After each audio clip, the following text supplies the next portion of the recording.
Every time I ate dinner at my in-laws' house, I fell asleep like someone had switched me off. Not tired sleepy, not full stomach sleepy. A sleep that dropped over me like a lid closing on a jar. And when I came back up out of it, my blouse buttons would be done up wrong, or my lipstick would be smeared halfway to my ear, and my husband would just smile and tell me I had low blood pressure. For 3 years I believed him. Then, one Saturday night, I sat alone in my car in the dark with a tiny recorder pressed to my ear, and at exactly the 7th second of the file, I heard a sentence that turned my blood to ice water. My name is Mara Whitfield. I'm 28 years old, and I work as a senior auditor for a financial advisory firm in Savannah, Georgia. It's not a glamorous job. I spend most of the year buried under ledgers, reconciliations, and client statements. And during the first quarter, when everyone is scrambling to close out the previous year's books, it's normal for me to be at my desk until 2 or 3 in the morning. I like the work. I like that numbers don't lie to you, that if something doesn't add up, you can always find out why if you're patient enough and willing to keep looking. I've been married to Colin for 3 years. He's a project manager for one of the mid-sized construction firms that does commercial builds all along the coast. Strip malls, parking garages, the occasional office park. My father-in-law, Warren Voss, is the Deputy Commissioner of the Savannah-Chatham Department of Buildings and Codes, a job that means his signature ends up, in one way or another, on almost every permit that gets pulled in 3 counties. My mother-in-law, Diane, used to teach high school chemistry before she retired. These days, her life revolves around the farmer's market on Saturday mornings, her tomatoes and dahlias, and the 6:15 yoga class at Forsyth Park 3 evenings a week. From the day Colin and I got married, the Voss family had exactly one rule that never bent for anything. The second Saturday of every month, we came to dinner. It didn't matter if I had a filing deadline or Colin had a job walking through with an inspector at 7 the next morning. It didn't matter if one of us had the flu. We showed up. For 3 years, we never missed a single one. Then, 4 months ago, something changed. The first dinner that went wrong was in early spring, on an unseasonably warm Saturday when the azaleas were already blooming along the Vosses' front walk. Diane had made a low country boil, shrimp, sausage, corn, new potatoes, all of it dumped out steaming onto newspaper down the center of the table, along with a pot of she-crab soup thick with sherry and cream. Warren had opened a bottle of small batch bourbon a friend of his down in Statesboro had given him, the kind you don't find on a store shelf, and he made a small production of pouring it out for everyone like it was a special occasion, though as far as I knew, nothing was being celebrated. The mood that night was easy, even warm. I remember being glad of it because I'd just wrapped up a brutal 2-week audit for a manufacturing client whose books hadn't been touched properly in 18 months, and I was running on fumes. I tried to keep up my end of the conversation anyway, smiling at Warren's stories about code violations he'd caught that summer, laughing at the right places, because that's what you do at family dinner, even when your eyes feel like sandpaper. Warren ladled the she-crab soup into my bowl himself. "Eat up," he said, setting it in front of me with both hands, the way you'd present something to a guest of honor. A girl who spends all day hunched over a computer needs her strength. I thanked him and drank most of the bowl before I set my spoon down. At first, nothing seemed unusual, but about 10 minutes later, my head started to feel strange, heavy in a way that had nothing to do with being sleepy. It was like somebody had reached inside my skull and packed it with wet cotton. My eyelids sagged. My arms felt disconnected from my shoulders. My heartbeat seemed to slow with every pulse, like a record player losing speed. I remember holding my fork over a piece of potato, about to spear it, when my wrist started trembling on its own, like it belonged to somebody else. Diane noticed first. "Honey, are you all right?" "I feel a little dizzy all of a sudden," I told her, and my own voice sounded far away to me, like it was coming from another room. Warren set his utensils down, unhurried, his voice perfectly level. "You've gone pale. Go lie down in the guest room a while." Colin was up out of his chair before I'd even finished speaking, one hand under my elbow, walking me down the hall. I didn't think anything of it at the time. I'd barely slept in 2 weeks. Of course I was exhausted. That's what I told myself as I lay down on the guest bed and closed my eyes. I didn't remember anything else. When I woke up, my phone said 3:47 in the afternoon. I lay there blinking at the ceiling for a few seconds, trying to work out how that was possible. Before I'd lain down, it had been a little past 12:30. I had slept for more than 3 hours in the middle of the day at somebody else's house at a dinner where I hadn't even had a full glass of wine. Colin was sitting on the edge of the bed, scrolling through his phone. When he saw my eyes open, he smiled. "Finally decided to rejoin us?" "How long was I out?" "A little over 3 hours. You were sleeping like the dead." He laughed, that easy, affectionate laugh I'd fallen in love with. "You really can't handle rich food when you're already run down. Low blood pressure, probably." My head was still thick and slow, so I let it go. But when I sat up and reached to smooth my blouse, I noticed 2 of the buttons were done up wrong, slipped one hole off from where they should have been. I sat there for a second, working it over in my mind, and then decided I must have tossed around in my sleep and knocked them loose. I let it go a second time. If it had only happened once, I probably never would have thought about it again. But the next month, it happened again.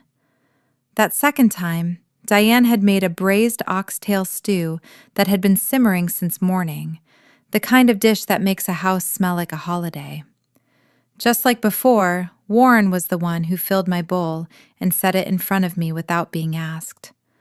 I hadn't even finished half of it before the same fog rolled in, faster this time. My ears started to ring. My vision dimmed at the edges, like somebody was slowly dropping a curtain. I hadn't even set my fork down before my body went slack against the back of the dining chair. Through the ringing in my ears, I heard Diane's voice, distant and syrupy. "Oh, the poor thing's sleepy again." Then Colin's voice, closer. "I'll take her back to the room." Then nothing. A black hole where the rest of the afternoon should have been. When I came to, it was almost 4 o'clock. This time something felt different, wrong in a way I couldn't explain right away. Before I'd left the house that morning, I had put on a long-wear lipstick, the kind that's basically stained onto your lips and doesn't budge no matter what you eat or drink. When I woke up, it was smeared almost completely off. There was even a faint red streak under my chin, like somebody had wiped at my mouth with something and dragged it downward. "Why is my lipstick like this?" I asked Colin on the drive home, checking myself in the visor mirror. He didn't even glance over. "You probably rubbed it on the pillow." I didn't say anything else. But from that day forward, a small, cold seed of suspicion took root somewhere behind my ribs and refused to be talked out of growing. In June, I decided to test it. Before we left the house that Saturday, I synced my phone's clock and my wristwatch down to the second. Then, feeling a little ridiculous, I took a waterproof marker from my desk drawer and made a tiny dot on the inside of my left wrist, hidden under the face of my watch, where no one would think to look. Before I walked out the door, I snapped a photo of my blouse, buttoned all the way up, in the hallway mirror. At the Voss house, everything unfolded exactly the way it always did. That night, it was pork loin with a heavy red wine reduction, and again, it was Warren who served it to me himself, standing over the pan a beat too long, ladling the sauce with a kind of ceremony that, once you started noticing things, felt less like hospitality and more like a ritual. A few bites in, that same faint off taste crept up under the flavor of the sauce. Not quite medicinal, not quite like any spice I knew. Something slightly bitter and sharp, as if it were being deliberately buried under something stronger. This time, I said nothing. I let my eyes go heavy on purpose and slumped forward over my plate like the fog had taken me the way it always did. Through the thin slit of my barely open eyes, I watched Colin stand, come around the table, and lift me under the arms to carry me to the guest room. He laid me down on the bed. Then he pulled out his phone. He took a picture of me, then a second one. My heart turned to a stone in my chest. I had to fight with everything in me not to flinch, not to let my eyelids so much as flutter. The second the door clicked shut behind him, I forced my eyes open and checked my watch. 26 minutes had passed since I sat down at the table, and it felt like both no time at all and an eternity. The waterproof dot on my wrist was still there, but smudged, dragged, like somebody had gripped my arm and turned it back and forth, examining it. 2 buttons on my blouse were misaligned again, exactly the way they always were. And in my purse, sitting on the nightstand, my phone had 3 new photos in the camera roll. All 3 were of me, unconscious, sprawled across the guest bed. From that moment, I knew one thing beyond any doubt. Every single time I fell into that unnatural sleep at my in-laws' house, somebody was touching me while I was under. But the thing that terrified me most wasn't that fact by itself. It was that I had no idea what they had actually done. That night, I lay next to my husband, wide awake, listening to the hum of the air conditioner and the even, untroubled sound of his breathing, replaying those 3 photographs over and over behind my closed eyelids. Would a man who genuinely loved his wife stand over her unconscious body and take pictures of it? Or was he documenting something for somebody else? From that day forward, I started paying attention to everything. I noticed that every time the fog rolled over me at my in-laws' house, it was always right after I'd had soup or wine that Warren himself had handed to me, never something I'd served myself from a shared dish. I noticed that every single time I woke up afterward, Diane avoided looking me in the eye, glancing instead at some spot just past my shoulder. Once, without seeming to realize she'd said it out loud, she asked Colin quietly, "Was everything all right today?" And Colin answered, just as quietly, "It was fine." I pretended not to have heard either of them, but goosebumps rose along both my arms. A week later, I made a decision. I went online that night and ordered a tiny pen-shaped camera, the kind that could record continuously for 8 hours on a single charge. My hands were shaking so badly while I filled out the shipping form that I typed my own address wrong twice. I didn't fully understand yet what I was steeling myself to find, but some instinct deep in my chest told me that if I kept pretending I didn't notice anything, one day I would run out of road entirely. The night the little camera arrived, I sat alone on the edge of the bathtub for almost half an hour, running through every single blackout, every crooked button, every smeared lipstick, every photograph, until something occurred to me that sent a genuine chill straight down my spine. For the past 3 months, Colin had not once let me so much as glance at his phone. That night, I barely slept at all. Colin got up around 3 in the morning to use the bathroom. I closed my eyes immediately and slowed my breathing, feigning sleep the way I'd practiced doing at the dinner table.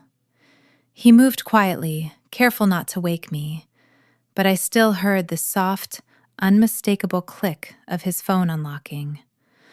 A thin wash of blue light spread across the bedroom ceiling. Through the fringe of my lashes, I watched him. He didn't go straight to the bathroom. He stood in the doorway to the hall, head bent over the screen, thumbs moving, texting somebody for almost a full minute before he finally continued on. My heart was hammering so hard I was sure he'd hear it. Since our wedding day, Colin had never once been secretive about his phone. Early in our marriage, he used to hand it to me to hold whenever he got in the shower. No second thought at all. But for the last 4 months or so, that phone never left his hip, and at some point, without ever announcing it, he'd changed the passcode. Once I'd picked it up off the counter just to check the time, and he'd practically snatched it out of my hand, laughing it off as sensitive files from a bid he was working. At the time, I told myself I was being paranoid. Now, all I felt was cold. The next morning, Colin left for work like it was any other day. Before he walked out, he leaned down and kissed my forehead. "Don't forget, dinner with Mom and Dad this weekend." I looked at him a beat too long before I answered. "Okay." The second the door shut behind him, I was up. The first thing I did was open my laptop and go back through every one of the 3 photos he'd taken of me while I was unconscious, zooming in on every corner, every shadow, every detail I might have missed the first time. For a long time, I saw nothing unusual. Then, at the very edge of the second photo, tucked into the bottom corner of the frame, I noticed a hand. It wasn't Colin's hand. It was resting on the edge of the mattress, and on one finger sat a heavy ring set with a black onyx stone. I sat completely still. Warren had a ring exactly like that. I'd seen him wear it at a handful of parties over the years. A gift, he'd told me once, from his own father. My mouth went dry. If Warren had also been in that room while I was unconscious, this was no longer some strange marital quirk I could rationalize away. This was something else entirely. I called my office and told them I needed to work from home.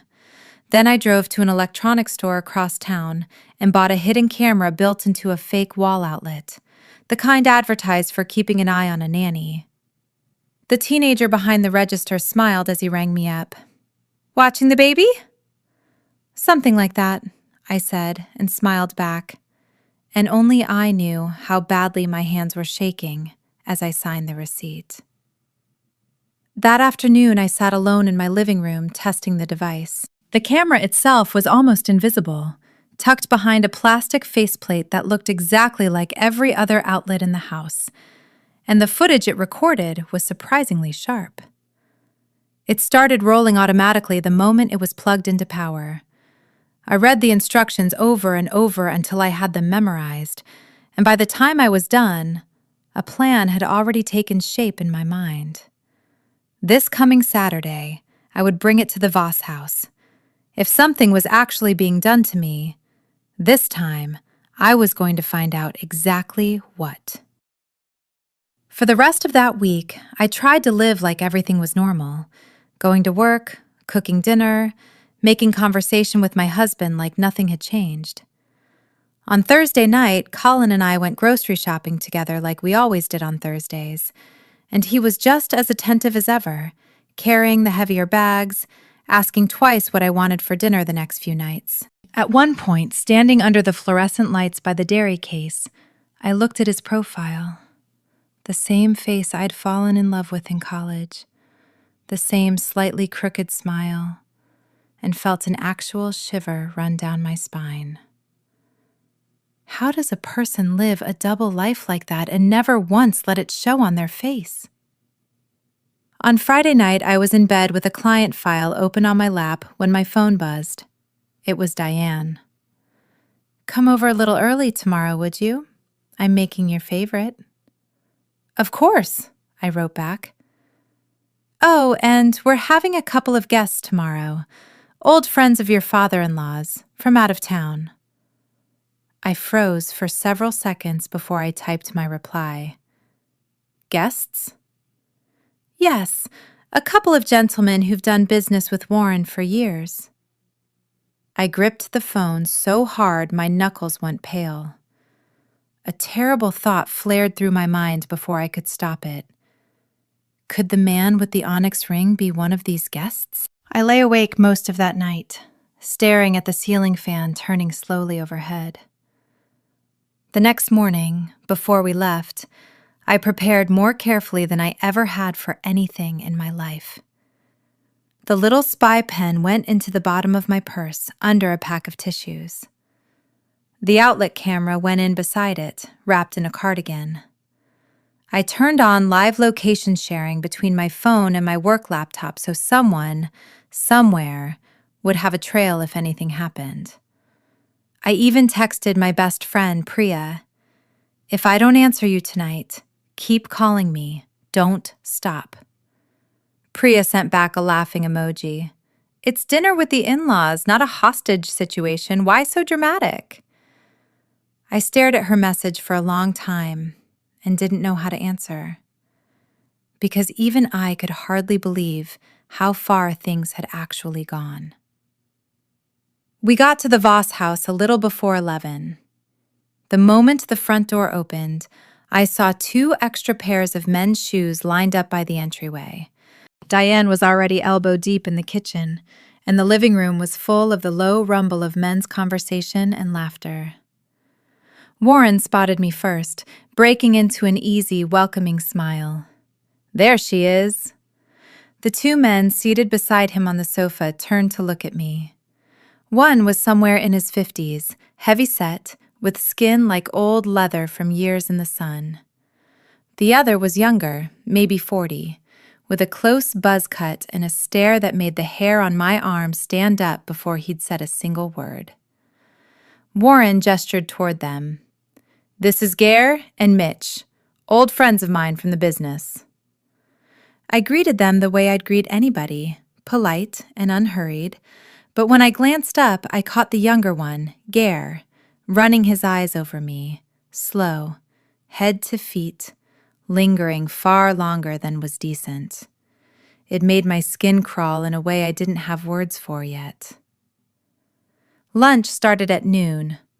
Alongside the chicken and rice, there was bourbon again. Warren poured me a small glass without being asked. Just a splash. It'll loosen you up. I picked up the glass, pretended to sip from it, then turned and, while everyone's attention was on Warren's story about a job site downtown, discreetly emptied it into a folded napkin in my lap, the way I'd been quietly doing for weeks now without anyone noticing. While the table was distracted, I slipped down beside the liquor cabinet in the living room, unplugged the lamp there, and plugged the outlet camera into the wall in its place, setting the lamp's cord into the camera's own pass-through outlet so nothing would look different. My heart was slamming against my ribs the entire time. If anyone had caught me, I don't know what I would have said. No one noticed. Around 1 o'clock, the familiar heaviness rolled over me right on schedule. Diane looked at me from across the table. You look tired, honey. I rubbed at my forehead, playing my part. A little dizzy, Mom. Warren was up out of his chair immediately. Go on and lie down in the guest room. Colin came around to help me up, one hand under my back, and the second his palm touched me, I had to fight with everything in me not to flinch. He walked me down the familiar hallway into the familiar guest room. The door swung shut. He laid me on the bed and leaned close to my ear. Just rest a little while, he murmured, gentle as ever. Then I heard the door lock from the outside, a small, precise click. My heart stopped cold. My eyes flew open the instant I was sure he'd left. The door was locked. Out in the hallway, I heard the low tread of men's footsteps drawing closer, and I made myself lie perfectly still, every muscle rigid. The footsteps stopped just outside the door. 1 second, 2. Then a soft, ugly chuckle. That was fast this time. It was Gare's voice. Ice went straight through my veins. Then Warren's voice, low but perfectly clear. Stronger dose than last time. I clenched my jaw so hard it ached. It was true. All of it. They were drugging me. On purpose. Every single time, and had been for months. But the thing that frightened me most in that moment wasn't even the confirmation itself. It was how calm they sounded. Like men discussing the weather. The lock turned. The door opened. I kept my eyes shut and my breathing slow and even. 3 sets of footsteps entered the room. I recognized Colin's cologne first, then the sharp smell of Warren's cigarettes, and the third had to be Gare. No one spoke for several seconds. Then Colin. "Did you kill the hallway camera?" "Done," Warren said. "Where's her phone?" "Off. It's fine, Dad." My heart pounded so hard I was terrified they'd hear it. When had they gotten to my phone? I remembered clearly it had been in my purse, sitting on the nightstand before I ever came into this room. Next, I heard the soft rasp of a zipper being pulled open. My purse. Gare laughed under his breath. "This one's more careful than the last couple." "Don't paw through her things," Colin said, quiet. "What, you getting soft on your own wife now?" The room went silent for 2 full seconds. Then Warren's voice again. "All right, let's get this over with." Footsteps came toward the bed. The smell of cigarettes grew stronger, closer, and I felt a hand close around my wrist. That was the moment I stopped playing dead. I don't remember deciding to move. My body simply reacted.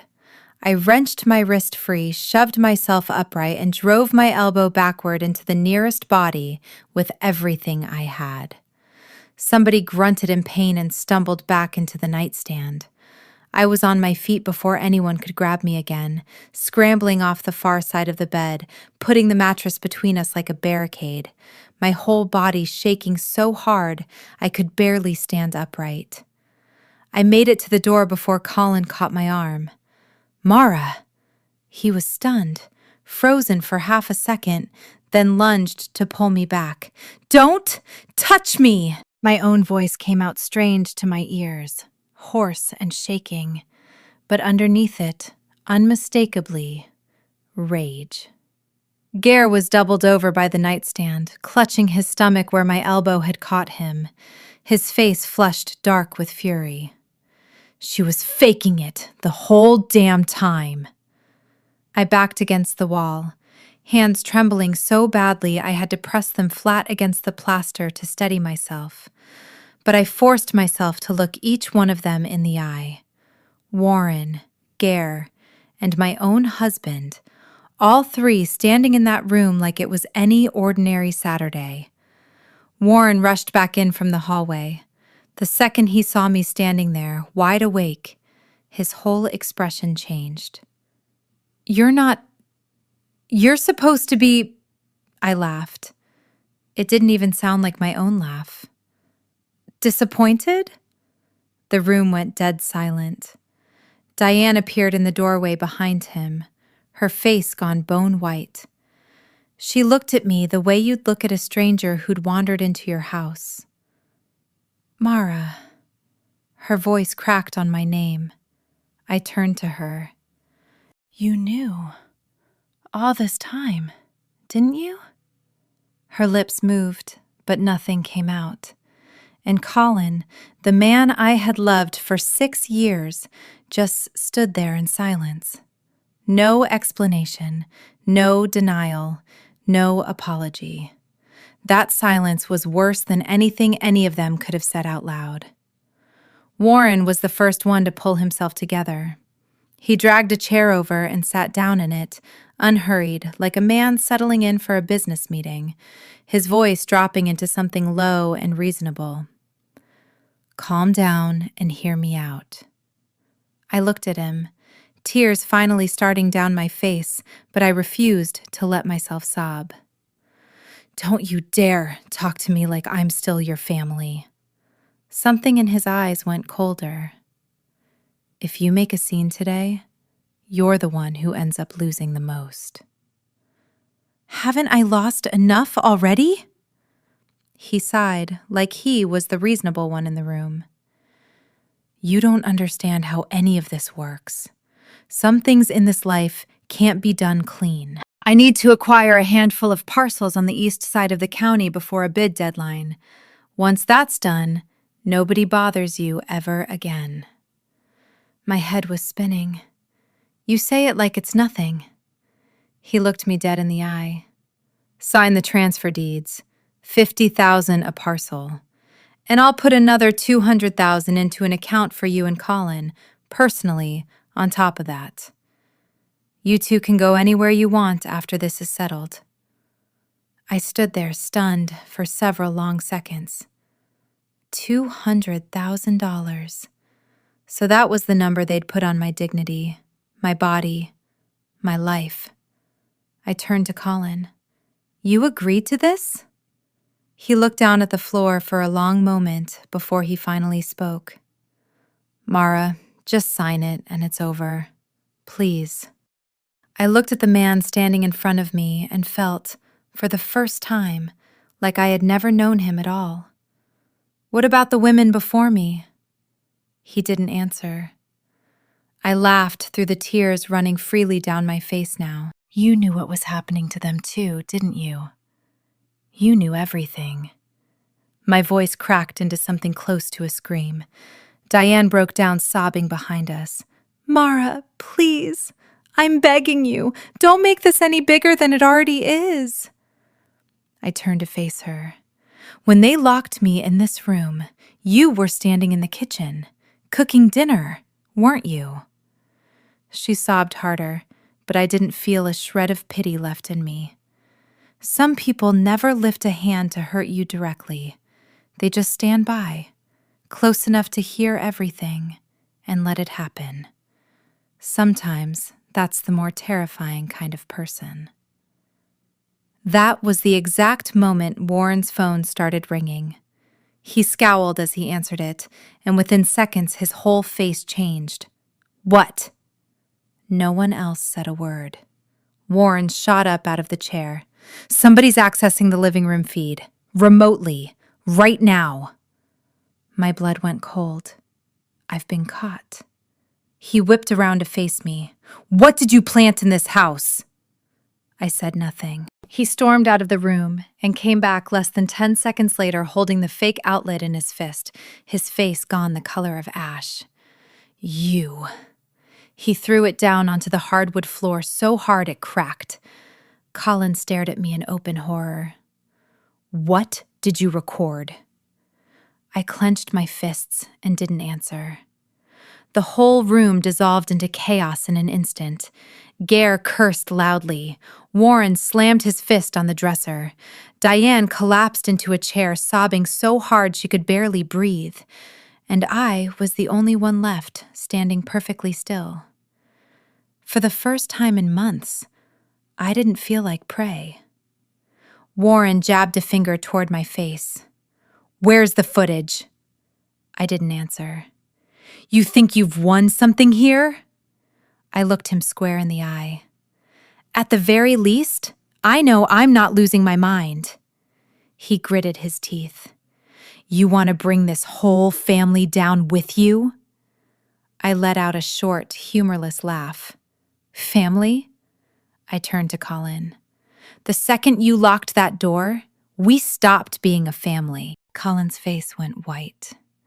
For the first time since all of this started, I watched real panic take hold of him because he understood, in that instant, that everything had spun completely out of his control. And right then, from outside the house, a car horn blared. Then a second one. Warren froze. The entire house went silent. Then came the sound of hard, insistent knocking at the front door.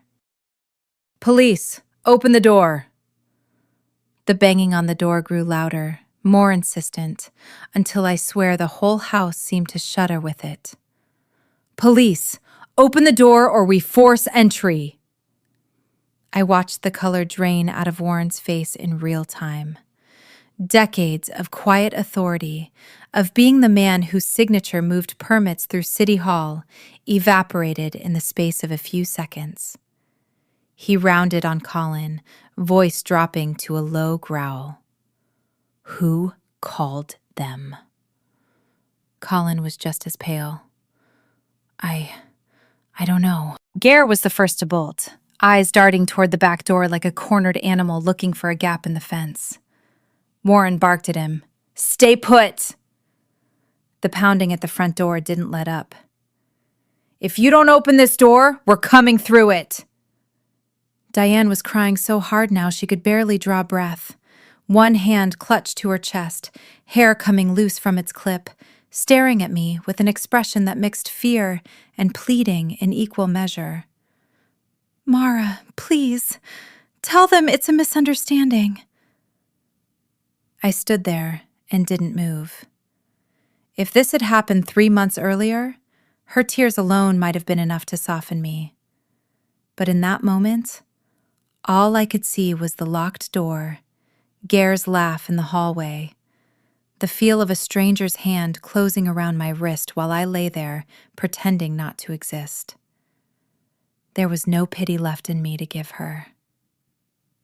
Warren strode to the front door and pulled it open. 4 uniformed officers and 2 plainclothes detectives came through it immediately. The one in front held up a badge. "We have a report alleging coercion, unlawful distribution of images, and possible use of a controlled substance." Warren tried to draw himself back up to his full height. "You're mistaken. This is a family matter, nothing more."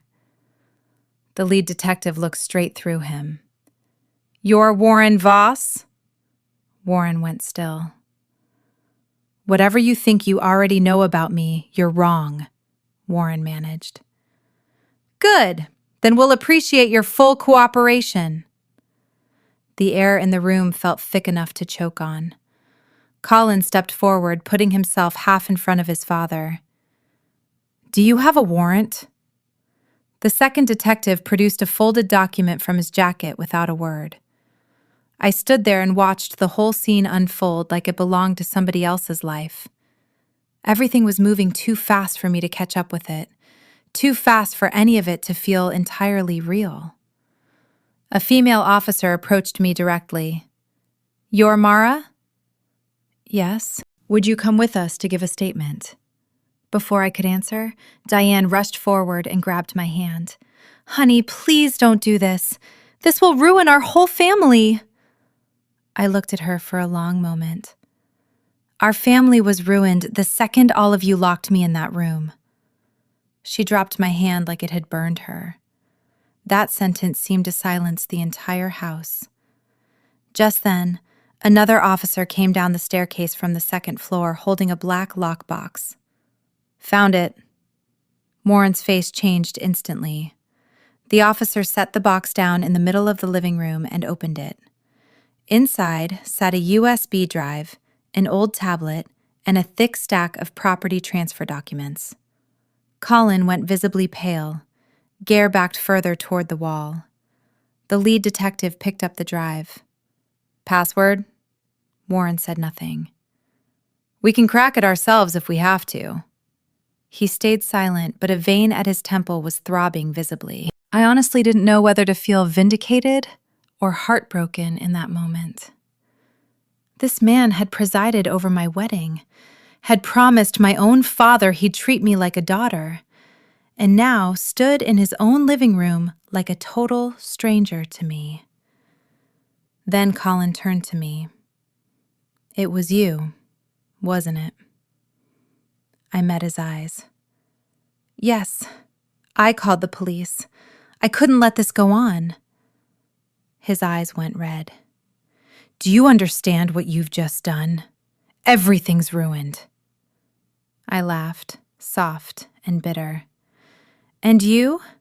When you were doing this to me, wasn't that ruining my life? He froze.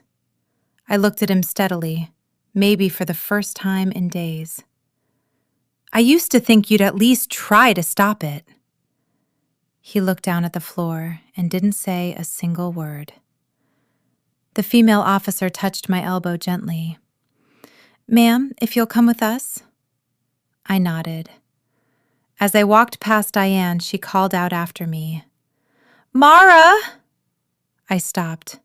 She was crying so hard her voice had gone hoarse.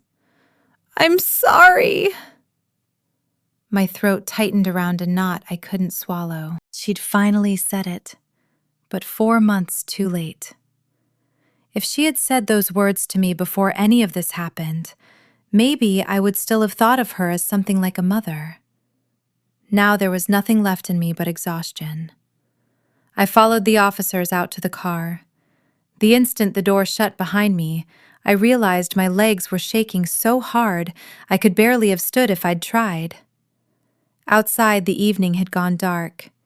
Neighbors were already starting to peek out from behind their curtains, a few of them filming with their phones held up at their windows. I thought about the videos on that USB drive, about how many other women must have felt exactly this hopeless before me. A few minutes into the drive, my phone buzzed. It was Priya. I answered, and her voice on the other end was nearly a scream. Oh my God, Mara, where are you? People are already posting videos of cop cars outside your in-laws' house. I closed my eyes. Everything was moving faster than I'd braced myself for. Priya, I'm getting a divorce. Silence on the line. Then, small and frightened. Did Colin cheat on you? I watched the streetlights blur past the window into long yellow streaks. It's so much worse than that. I gave my statement at the precinct until nearly 1 a.m. Somewhere in that stretch of hours, I learned that whoever had first alerted the police to the situation hadn't been me. It had been an anonymous account that had sent them the entire live feed from the outlet camera in the living room, streaming in real time while everything happened. I sat there, stunned. I remembered clearly that the camera was only supposed to be linked to my own phone. So who else had gotten into that feed before I ever had the chance to? And why would that person go out of their way to help me? I left the station a little after 2. A light rain had started to fall, and the city at that hour was quiet enough that the sound of tires hissing over wet asphalt seemed unnaturally loud. A female officer drove me to a hotel a few blocks from the precinct for the night, for my own safety. I barely spoke the entire ride. In the space of 1 evening, my in-laws' house had been searched, my father-in-law detained for questioning, and my husband of 3 years turned into a name in an open criminal file. I sat in the small hotel room staring at the pattern of streetlights sliding across the ceiling, my mind blank, until my phone buzzed with a text from a number I didn't recognize. Don't trust anyone in that family, not even his mother. My chest tightened. I stared at the message for a long time before I called the number back. It rang once and disconnected. I thought immediately of the camera feed being accessed remotely. Somebody out there was helping me, quietly, from a distance. But who? And how did they know everything that was happening in real time better than I did? I didn't sleep at all that night. Every time I closed my eyes, I saw Colin standing at that bedroom door. I saw the look on Diane's face while she begged me not to call the police. The thing that hurt worse than anything a stranger could have done to me was that the man who had once called me his wife was the one who had walked me into that room every single time. The next morning, Priya was already waiting in the hotel lobby when I came down. She threw her arms around me the moment she saw me. "You scared the life out of me." I managed a thin smile. "Is there food somewhere? I'm starving." She took me to a diner around the corner, but I'd barely gotten through half my plate when her phone started buzzing nonstop. She glanced at the screen and her face went pale. "Mara, this is bad. I thought last night was bad enough. Social media's already full of videos of the raid on your in-laws' house. Somebody posted a photo of Warren being walked out to a squad car." I gripped my fork so hard my knuckles ached. "They're digging into those East County land deals already," Priya said, voice dropping. "There are articles going up as we speak." I said nothing. I'd known the story would surface eventually. I just hadn't expected it to move this fast. My phone rang. My mother. I took a breath and answered. Her voice was trembling. "Mara, where are you?" "I'm safe, Mom. What's going on?" "People have been showing up outside our house since 7 this morning." I sat up straighter. "Who?" "Reporters, neighbors. Somebody said your father-in-law was arrested." I could hear my father's voice in the background, sharp and worried. "Tell her to come home, right now." My throat closed up. Growing up, my parents had never once let me face public embarrassment of any kind, and now, in less than a day, the entire neighborhood knew their daughter was tangled up in a scandal involving her husband's family. I closed my eyes. "Mom, I'm sorry." She broke down crying on the other end. "Sorry for what?" "They're the ones who hurt you." I bit down on my lip hard enough to taste blood. For the first time since all of this began, I genuinely wanted to cry. After I hung up, Priya reached across the table and took my hand. "Go home. Don't stay in some hotel." I shook my head. "If I go back right now, it just puts more heat on my parents." "You can't be alone through this, Mara." Before I could argue, my phone buzzed again. This time it was Colin. I stared at his name on the screen for a long moment before I answered. There was silence on the line for a few seconds before his hoarse voice came through. "Where are you? I figured you'd still be at the station. I just got released." I let out a short, bitter laugh. "They let you go that fast?" Silence. Then, "My dad confessed. To all of it." I gripped the phone tighter. "What does that mean?" "He told them he was the one behind everything, that you had no idea what was going on." My chest went tight. "And you?" His voice cracked for the first time since I'd known him. "Mara, I never wanted to hurt you." I laughed, and it didn't sound like my own laugh at all. "You locked me in a room with those men, and you're telling me you never wanted to hurt me?" I didn't think it would go that far. "Then what exactly did you think would happen?" His voice broke further. "At first, Dad just said he wanted the land parcels. Said he'd scare you a little, that's all." "And the pictures?" Silence on the other end. A dull ache spread through my chest. "Colin, when you saw me lying there unconscious, did you ever once feel sorry for me?" A long pause. "Yes." "And you kept taking pictures anyway."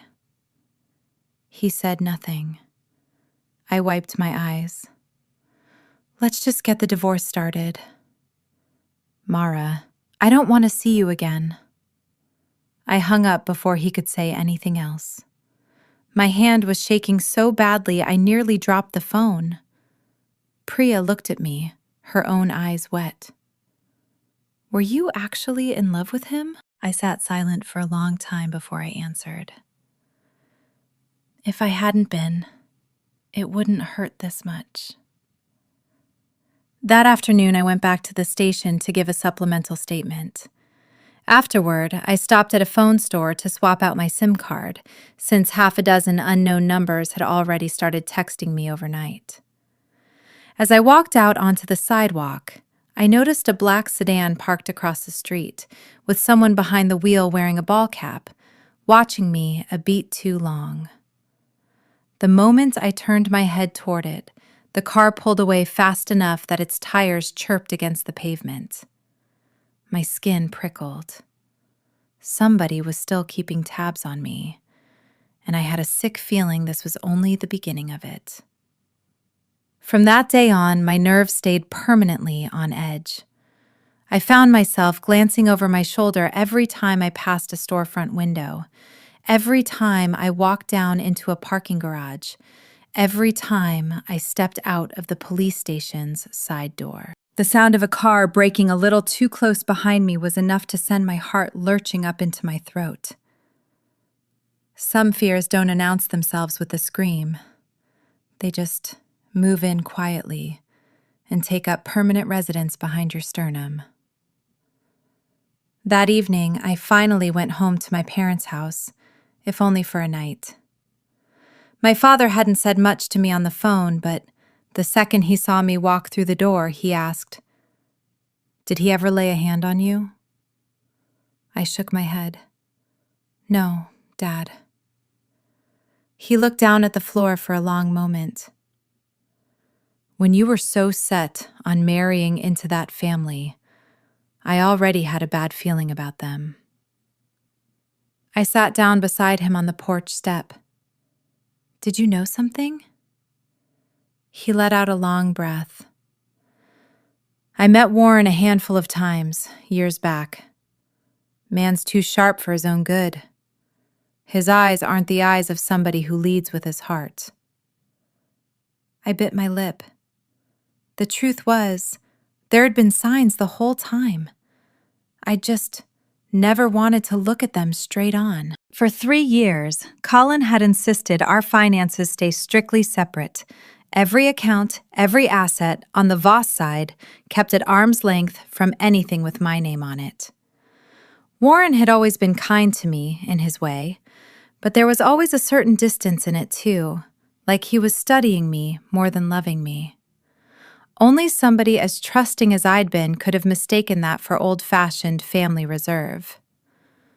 That night, I slept in my childhood bedroom, but past midnight, I heard my mother crying softly out on the back porch.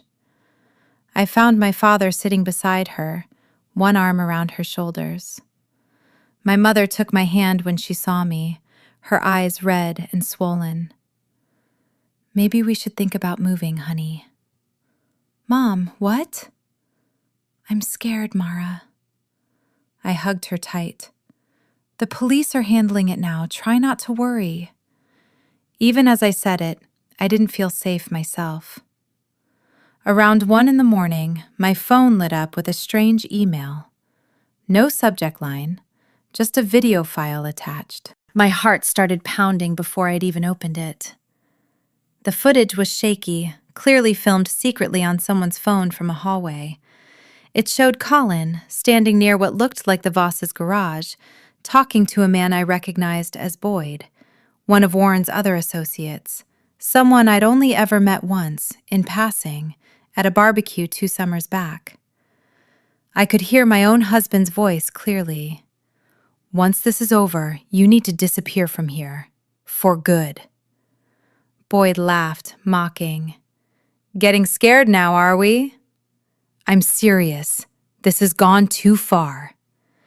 "Bit late for that, don't you think?" Colin's fists clenched at his sides on the screen. "I didn't think the old man would take it this far. And what were you thinking, taking the money in the first place?" I froze. Money? The video kept rolling. Boyd lit a cigarette and said, "You're getting 30 grand a parcel. What's with the righteous act all of a sudden?" My face went cold. I had assumed, up to that point, that Colin was weak, that he'd stood by and let this happen out of cowardice, out of loyalty to his father, out of fear. It turned out he'd been a willing participant the entire time, cashing checks along the way. Then, at the very end of the clip, one more sentence sent a chill straight down my spine. And Mara isn't the first one either. The video ended. I sat there, unmoving, my mind completely blank. I couldn't even manage to cry. Some kinds of pain, once they cross a certain threshold, don't hurt anymore. They just go numb. A moment later, another text came through from the same address. Do you want to know the truth about Colin? I typed back immediately. Who is this? No answer came. I tried to trace the sender, but it went nowhere. I sat awake until dawn, turning it over. Whoever this was clearly had inside knowledge of the Voss family's dealings. Insider footage nobody outside that house should have had access to. It meant somebody close to them was quietly turning on the rest. That afternoon, sitting alone in my room at my parents' house, another strange email landed in my inbox. Same address as before, this time only one line. Tonight, 8 o'clock, the Riverside Grill on Bay Street. Come alone if you want to know who's been sending you these. I read it over and over, running through every possibility my mind could conjure.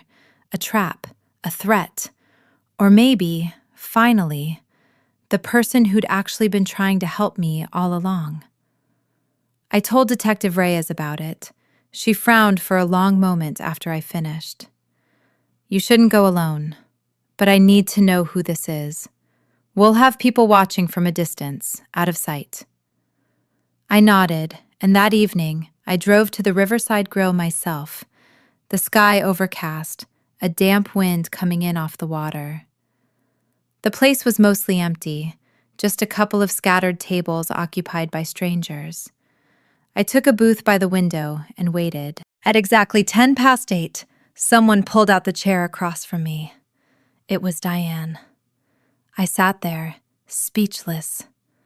She was wearing a thin gray cardigan, her hair pulled back low and plain, her face gaunt in a way that made her look like she'd aged a decade in a matter of days. I finally found my voice. It was you. She lowered her head. I sent the video. I gripped my water glass so hard I was surprised it didn't crack.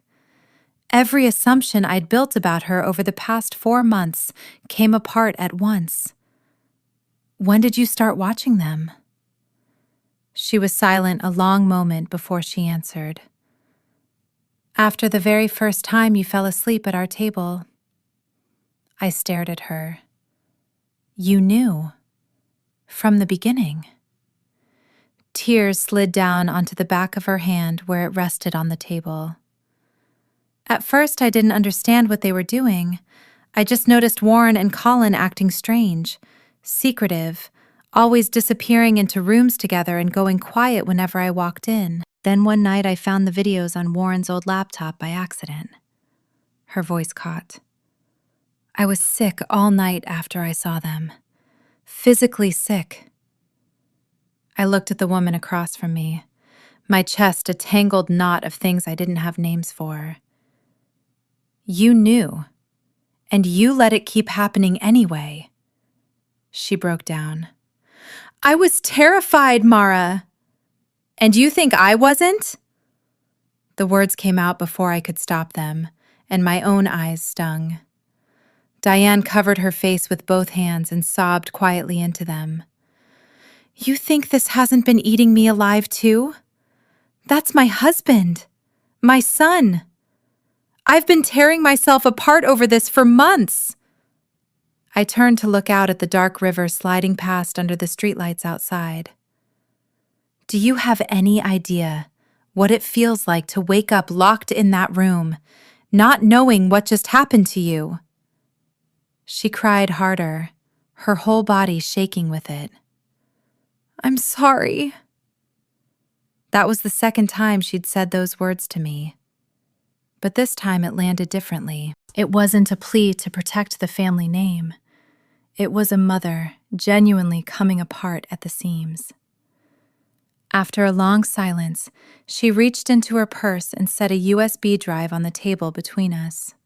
Everything I copied secretly over the last few months. It's all on here. I looked at the small plastic drive like it might detonate. How many more victims are there? She closed her eyes. I don't know all of them, but it's more than what the police have found so far. I promise you that. My throat tightened around something hard. She kept going, voice shaking. Warren's been doing this for years, Mara. It started as a way to pressure people into signing over land. Somewhere along the way, it just became a habit for him, something he couldn't stop wanting. My head spun. How does a person become that hollowed out and still sit at a dinner table every Saturday like nothing's wrong? Then, abruptly, Diane grabbed my hand across the table. Mara, I need to ask you for one thing. I looked at her, wary. If Colin ends up arrested, please, don't go see him again. I went still. She was crying harder now. He was wrong. He was so wrong. But I know he loves you. I let out a short, humorless laugh. Someone who loves you doesn't lock you in a room with strangers, Diane. She bowed her head, and for a long moment neither of us said anything. Finally, I asked, quietly, did Colin ever try to stop any of it? She hesitated, then gave the smallest nod. Once. He and Warren argued the whole night, over you specifically. I heard them through the wall. Something in my chest ached at that, in spite of everything. But in the end, he still chose his father. She didn't answer, because there was no answer that would have made it better. As I got up to leave, she called after me into the cold wind outside the door. Don't forgive him, Mara! I stood frozen for a second on the sidewalk. Then I heard her voice again, breaking. Because even I can't forgive myself. I sat in my car in the restaurant parking lot for nearly half an hour afterward without turning the key, watching a light rain collect on the windshield and slide down in slow, crooked lines. Some things, when you don't know them yet, are simply frightening. But once you know everything, they turn into something closer to grief. I had spent months hating Diane, certain she was just as complicit as the rest of them. That night, for the first time, I understood she was something sadder than that.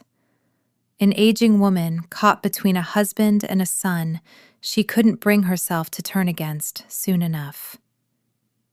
The real tragedy was that her silence had let too many other people get hurt in the meantime.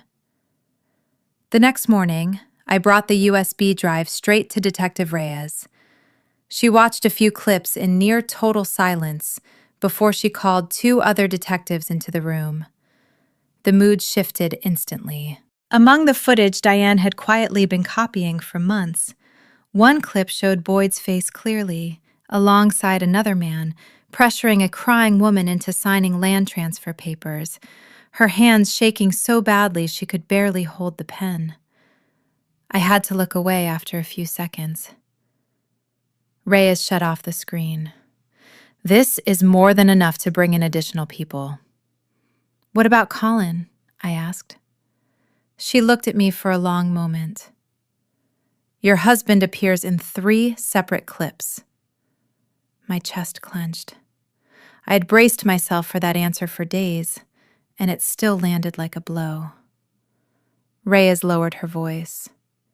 It's possible he wasn't part of it from the very start, but he absolutely knew and kept knowing for a long time after. I gave a bitter half smile. He took money for it too. She was quiet. That's probably exactly why Warren's working so hard to shoulder all of it himself. He's trying to save his son from the worst of the sentencing.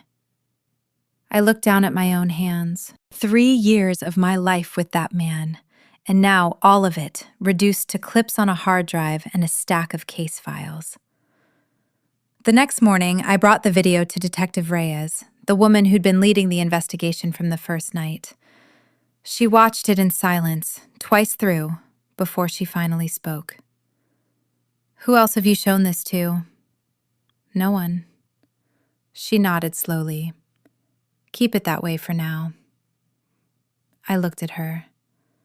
"Is Colin going to be arrested?" She let out a long breath. "Right now, Warren's taking full responsibility for everything, but this footage is enough to prove your husband knew from the beginning." I gave a bitter half-smile. He was taking money for it, too. Her gaze sharpened. I told her about the part of the video where Boyd mentioned $30,000 a parcel. She was quiet for a long moment afterward. "That's probably exactly why Warren's trying to take the whole fall himself. He's protecting his son." She nodded. "If we can show Colin was coerced, or wasn't directly involved in the worst of it, the sentencing looks very different for him." I looked down at my own hands. 3 years of marriage. There had been a time I actually pictured having children with that man, growing old in that big house with the wraparound porch. Now all of it felt like a dirty, half-remembered dream. That same afternoon, I got a summons to appear for a police lineup at the end of the week to identify Boyd. The moment the notice came through, a chill ran the length of my spine. That night, Priya came over with 2 six-packs and pulled me out onto my parents' back porch. "Drink with me." I shook my head. "I'm scared of what happens if I let my guard down even a little." She studied me for a long moment. "You've really changed, you know that?" I gave a small smile. Who wouldn't, after all this? She was quiet for a bit, then asked, carefully, "If Colin got down on his knees and begged, would you forgive him?" I looked out at the dark yard for a long time before I answered.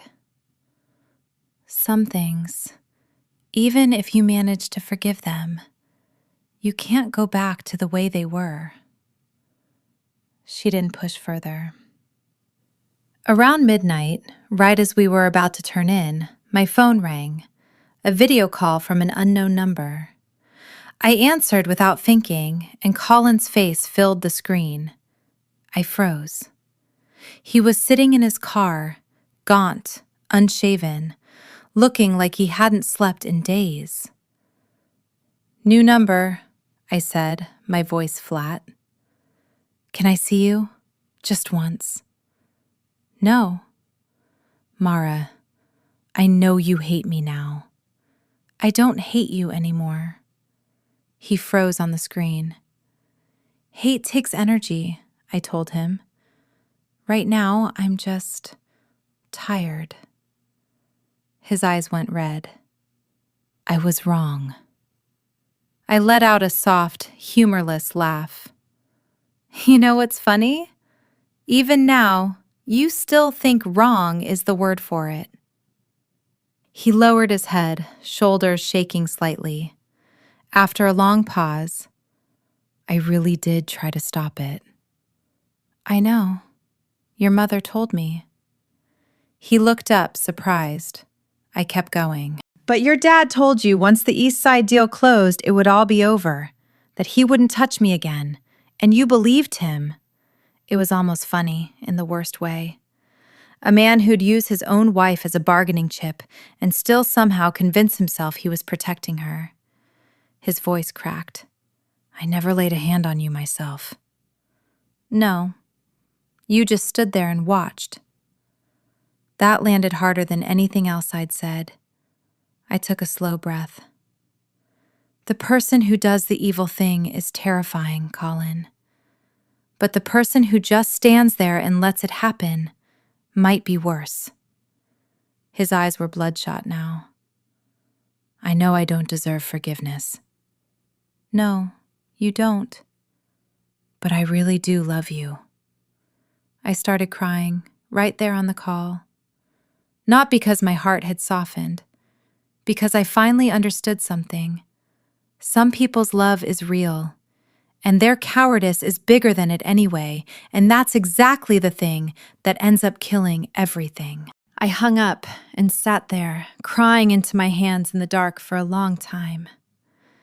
Out on the porch, Priya didn't come in. She let me sit with it for almost an hour, until my phone lit up again, a text from Detective Reyes. Boyd is in the wind. He's gone.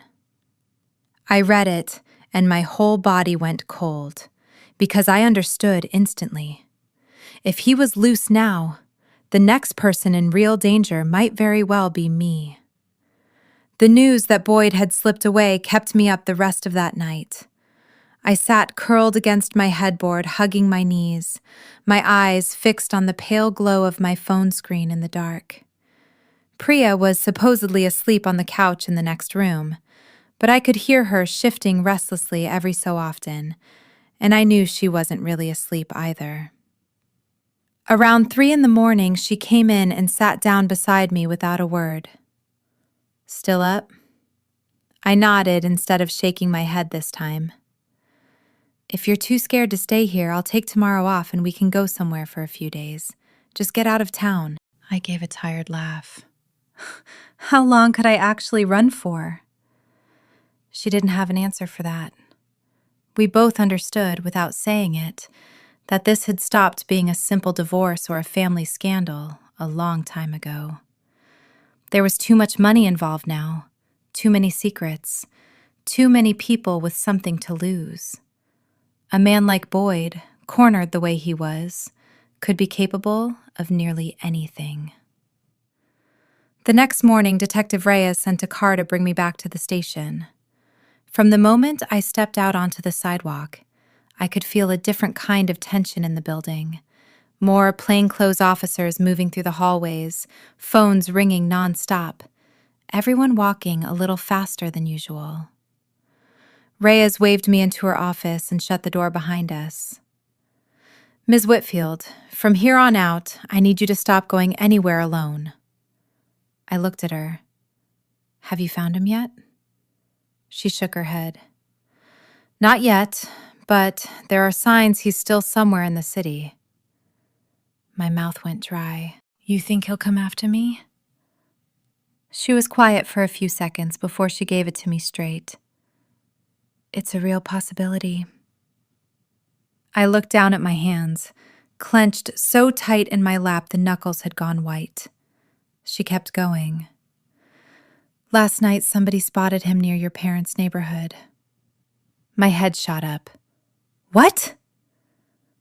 We already have plainclothes watching the block. My chest tightened painfully.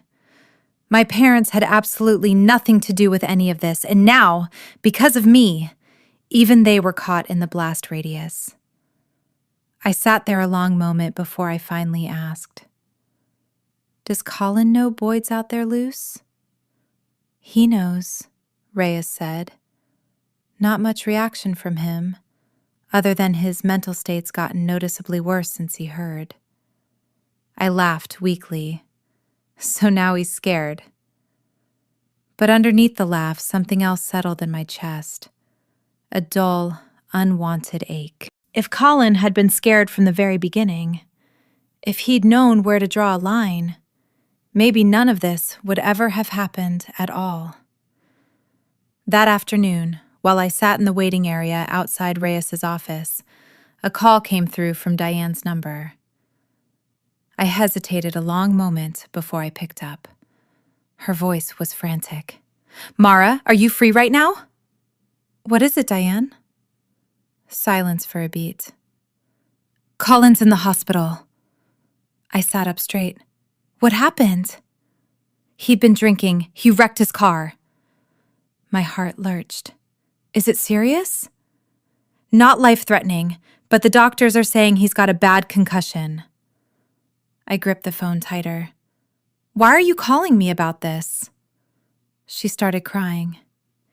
"He keeps saying your name, Mara, over and over." I closed my eyes.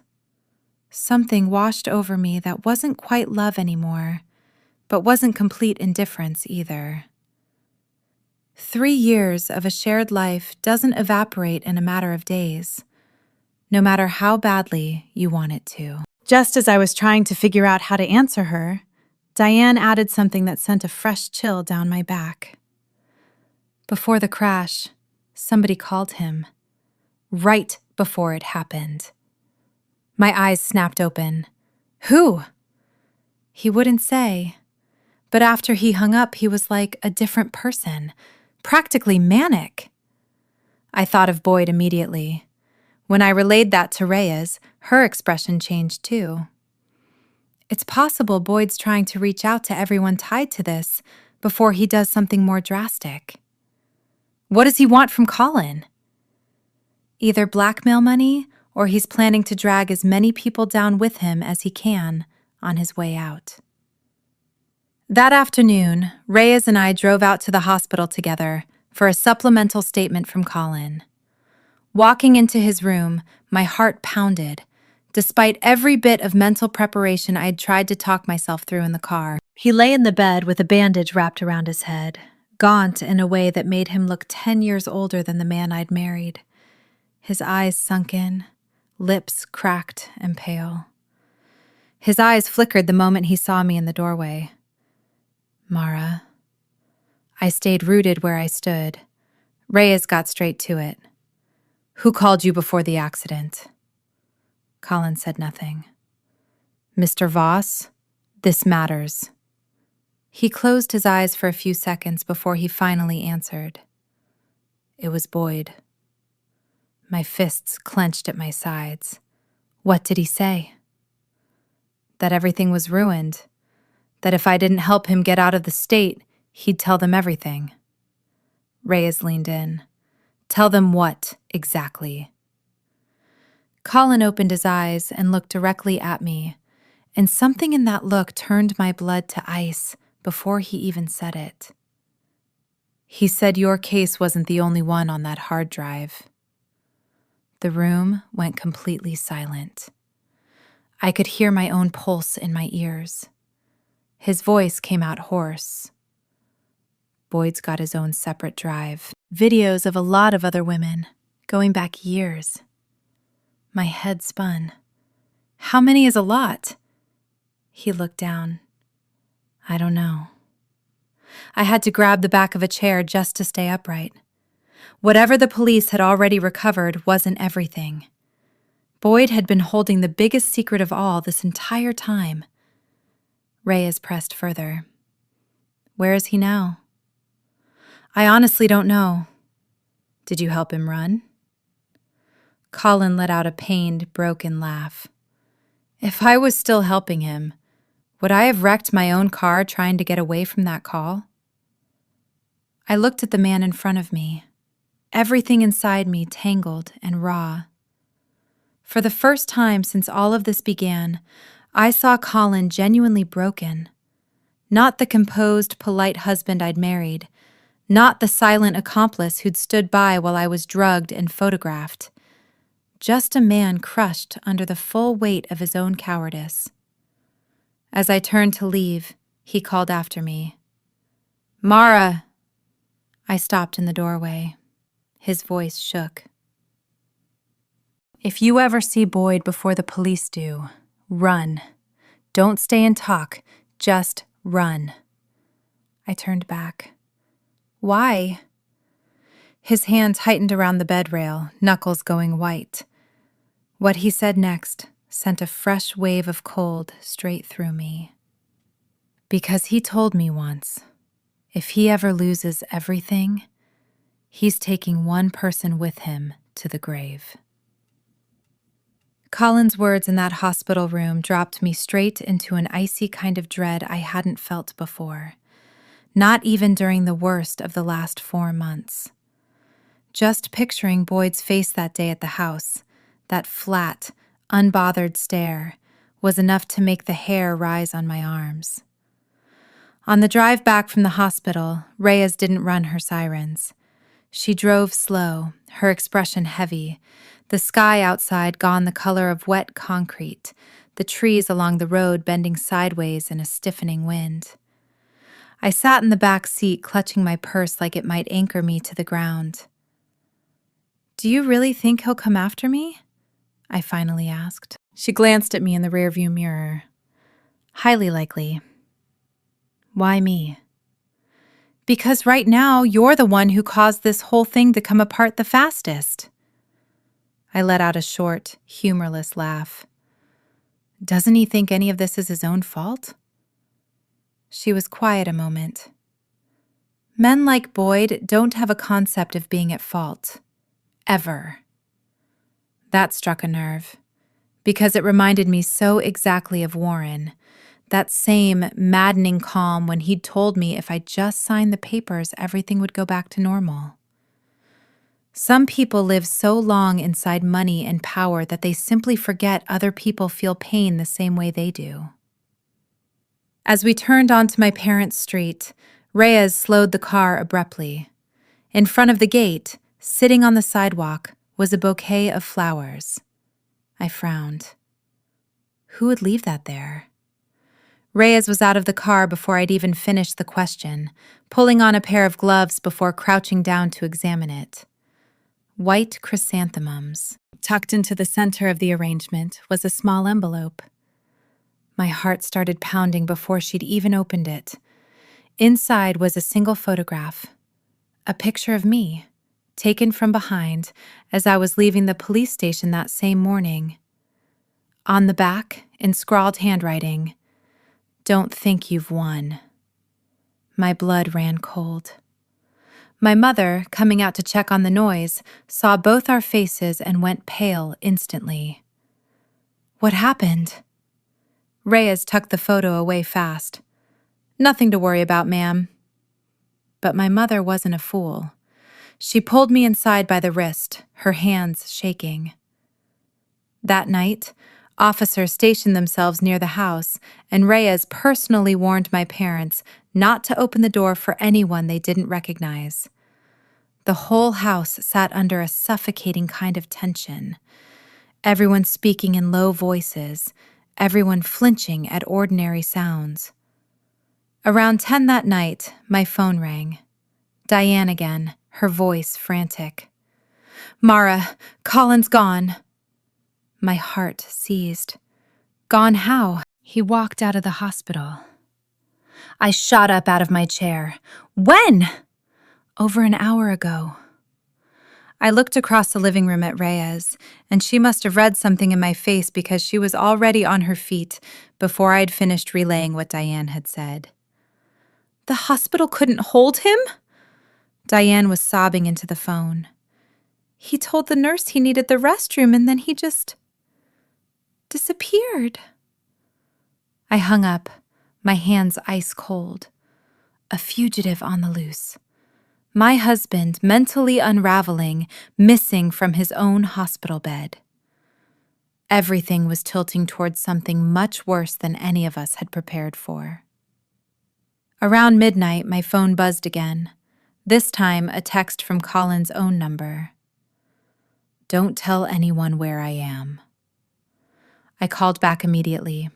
It picked up, but nobody spoke. "Where are you?" Colin's breathing was ragged on the other end. "Mara, listen to me. Have you lost your mind?" "You're the one under investigation, and you ran. Why?" A long pause. "Boyd wants to meet." A chill shot down my spine. "You're actually going?" "I have to." "You've completely lost your mind." My voice cracked into something close to shouting. He laughed, hoarse and hollow. "If I don't go, he comes after you instead." I was speechless. Across the room, Reyes was watching me intently, and I put the phone on speaker without thinking twice. Colin's voice sounded exhausted. "He wants cash, and a car to get out of the state." Reyes leaned in and spoke directly at the phone. "Where are you right now?" Colin froze audibly. Detective Reyes? Answer the question. A long pause, then, quietly. The old warehouse is out at the Eastport terminal. Reyes was already up and moving, radio in hand, calling her team. I gripped the phone. Don't go in there alone.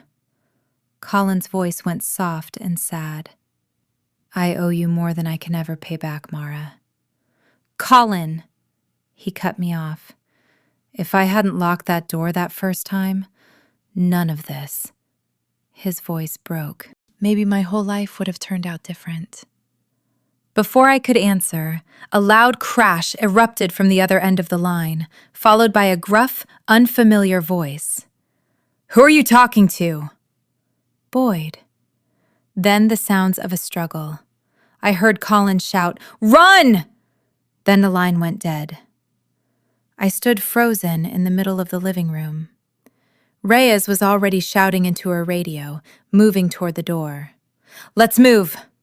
I ran after her. She turned and blocked me. You stay here. I have to go. It's too dangerous, Mara. I looked her dead in the eye. If Colin dies tonight and I wasn't there, I won't sleep for the rest of my life. She held my gaze for 2 full seconds before she gritted her teeth. Grab a jacket. Detective Reyes drove hard through the rain, both hands tight on the wheel, saying nothing the entire way to the port. I sat in the passenger seat with my jacket soaked through in the first 30 seconds of running to the car, watching rows of shipping containers rise up out of the darkness ahead of us like the shapes of sleeping animals. My heart felt like it was trying to climb up out of my chest. The instant the car stopped in front of the old warehouse block, a gunshot cracked out from somewhere inside, then a second one. My whole body locked up. Reyes and 2 other officers were already out of the car, weapons drawn, moving fast toward the building. I stood, frozen in the driving rain, staring at the warehouse door trembling faintly in its frame. And that was the exact moment I heard Colin scream my name from somewhere inside. Mara, don't come in here! Immediately after, something heavy crashed to the ground, followed by another shot. I stood there, rain lashing sideways into my face, my body burning with a panic I had no way to control. Reyes and the others had already vanished through the door. Shouting echoed off the metal walls inside. Drop the weapon! Don't move! Followed by the sound of more footsteps running. I couldn't stand it. Ignoring every instruction to stay put, I bolted for the door. Inside, the warehouse was dark and cavernous, lit only by a few bare bulbs hanging from the rafters, the air thick with the smell of engine oil and wet concrete. Colin was slumped against a stack of wooden crates, both hands pressed to his stomach, blood already soaking through his shirt in a widening dark patch. Not far away, Boyd stood with a gun shaking in his hand as 3 officers moved in to bring him down. The moment I saw the blood on Colin, my legs nearly gave out from under me. I had never once imagined I would see him lying like that. Reyes dropped to her knees beside him, pressing both hands against the wound. Get an ambulance out here!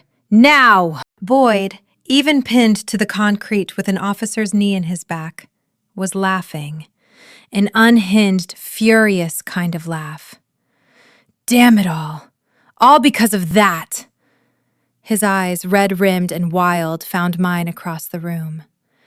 If it wasn't for her, none of this would have fallen apart.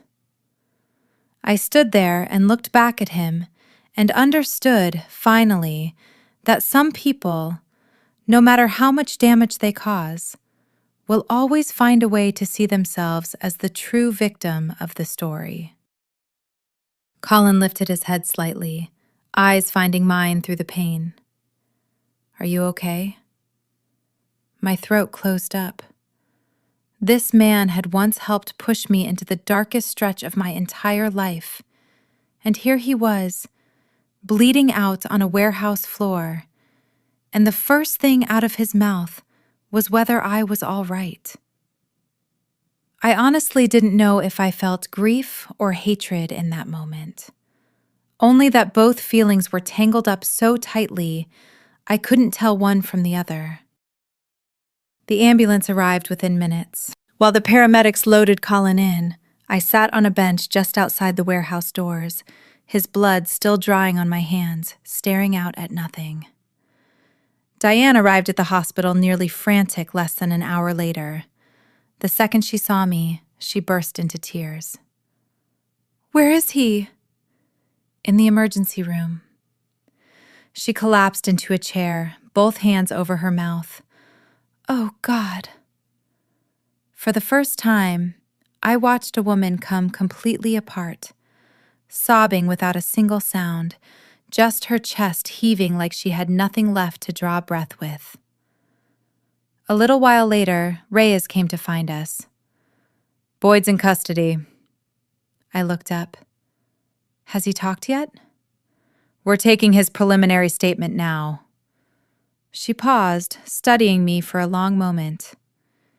"He's confirmed it was Warren's idea from the start to use the footage as leverage over the victims." Diane let out a choked sob at that.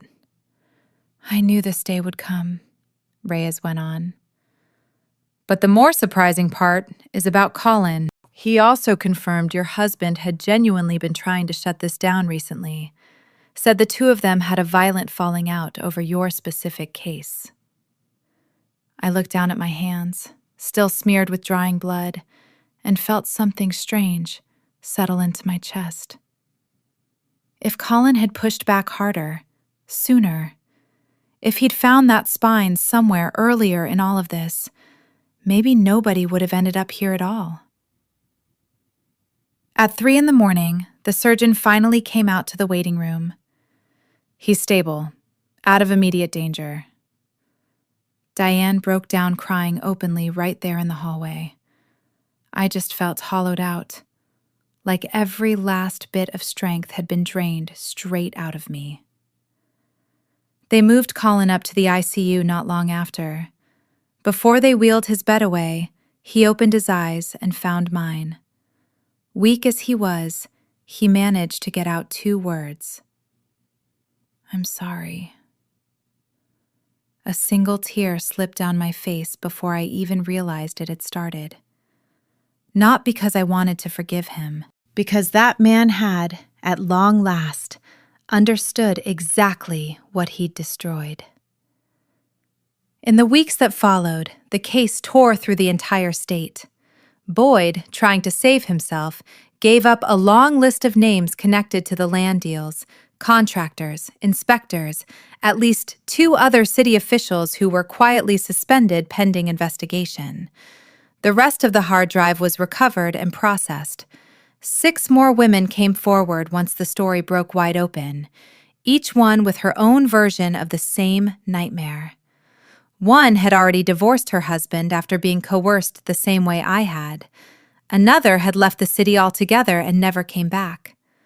One had spent almost a year in psychological treatment before she could talk about it out loud. I used to think I was the unluckiest person alive. It turned out there were so many other women quietly carrying the exact same wound. A week later, I officially filed for divorce. Colin was still recovering in the hospital. He didn't sign the papers right away. He just looked at me for a long time first and asked, "Did you ever really love me?"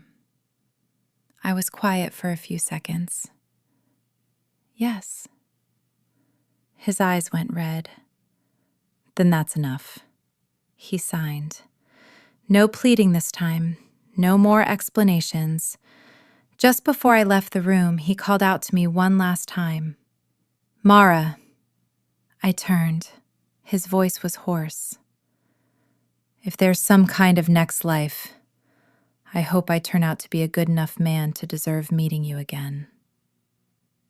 I didn't answer, because I already understood that some things, once they break, don't come back together in this lifetime, no matter how much either of you wants them to. On the day of the sentencing hearing, Warren was handed an exceptionally long sentence. Boyd and the other men involved were prosecuted on a full slate of charges: coercion, unlawful distribution of intimate images, drugging without consent, extortion. Walking out of the courthouse afterward, the sun was almost blindingly bright. I stood on the steps for a long moment, watching people move past me on the sidewalk, my mind strangely blank. It was finally, officially, over. I expected to feel relief. I didn't feel much of anything at all. I think trauma like that doesn't end the moment a judge reads a verdict out loud. It just settles into you and stays there, quiet, for a very long time afterward. My phone buzzed. A text from Diane's number. Colin is missing. I read it twice, my hands going cold, because I'd seen him myself that same morning, still in his hospital bed, still recovering. Diane's text left me standing frozen on the courthouse steps. Colin is missing. The crowd kept moving around me under the harsh afternoon sun, traffic noise rolling on the same as always. But inside my own head, there was nothing but a strange, indescribable emptiness. I called her back immediately. She answered, already crying. "The hospital said he checked himself out this morning. His phone's off." I gripped the phone tighter. "Do the police know?" "Yes, they're looking. They haven't found him yet." I looked up at the flat white sky, my chest tightening like something heavy had settled directly onto it. A bad feeling was building in me, one I couldn't quite name yet, but I recognized the shape of it from months of learning to trust my own instincts, even when I desperately wanted to be wrong. That evening, Reyes came to my parents' house herself and sat in the living room for a long while before she finally spoke. We pulled the hospital security footage. He left on his own. No one forced him. Where did he go? We haven't pinned that down yet. I said nothing. She studied me for a moment, then asked, carefully, "Do you think he'd try to hurt himself?" The question landed like a physical blow. I thought of his face in that hospital bed, the way he'd looked at me and said, "I hope I'm a good enough man to meet you again." People at the end of their rope tend to talk exactly like that. "I don't know," I said quietly. I didn't sleep that night either. I lay staring at the ceiling until the sky outside started to lighten, and somewhere in those long gray hours I found myself thinking, unwillingly, about the early days with Colin, the version of him I'd fallen for in the first place. He'd been genuinely gentle back then, quiet in a way that always deferred to me. When I'd had a bad fever in college and ended up hospitalized for 2 nights, he'd stayed at my bedside both nights without sleeping. Once, working late on a rainy night, I'd come out of my office to find him waiting outside for nearly 2 hours in the downpour, just so he could drive me home instead of letting me walk to my car alone. Those memories weren't fabricated. They were real. He simply hadn't been strong enough, later, to hold on to the man who made them. The next morning, while I sat picking at breakfast with my parents, my phone buzzed with a text from a number I didn't recognize. "Come to Tybee Beach, alone, if you want to see Colin one last time." My hand started shaking. My father noticed immediately. "What is it?" I showed him the screen. My mother read it over his shoulder and shot up out of her chair. "You are not going alone!" But I already knew I had to go. I called Reyes right away. She was quiet for a few seconds after I finished. "We'll come with you, but you follow every instruction we give you. Exactly." An hour later, we pulled up near the public access lot at Tybee Beach. The sky hung low and gray, waves crashing hard against the shoreline. The whole stretch of coastal road unusually deserted since a construction crew had it partly blocked off for repair. I stepped out of the car, my legs feeling numb and strange under me. Reyes caught my arm before I could go further. "Wait here a minute." I nodded, but my eyes were already fixed on a figure sitting out on the far jetty, back turned to the sea.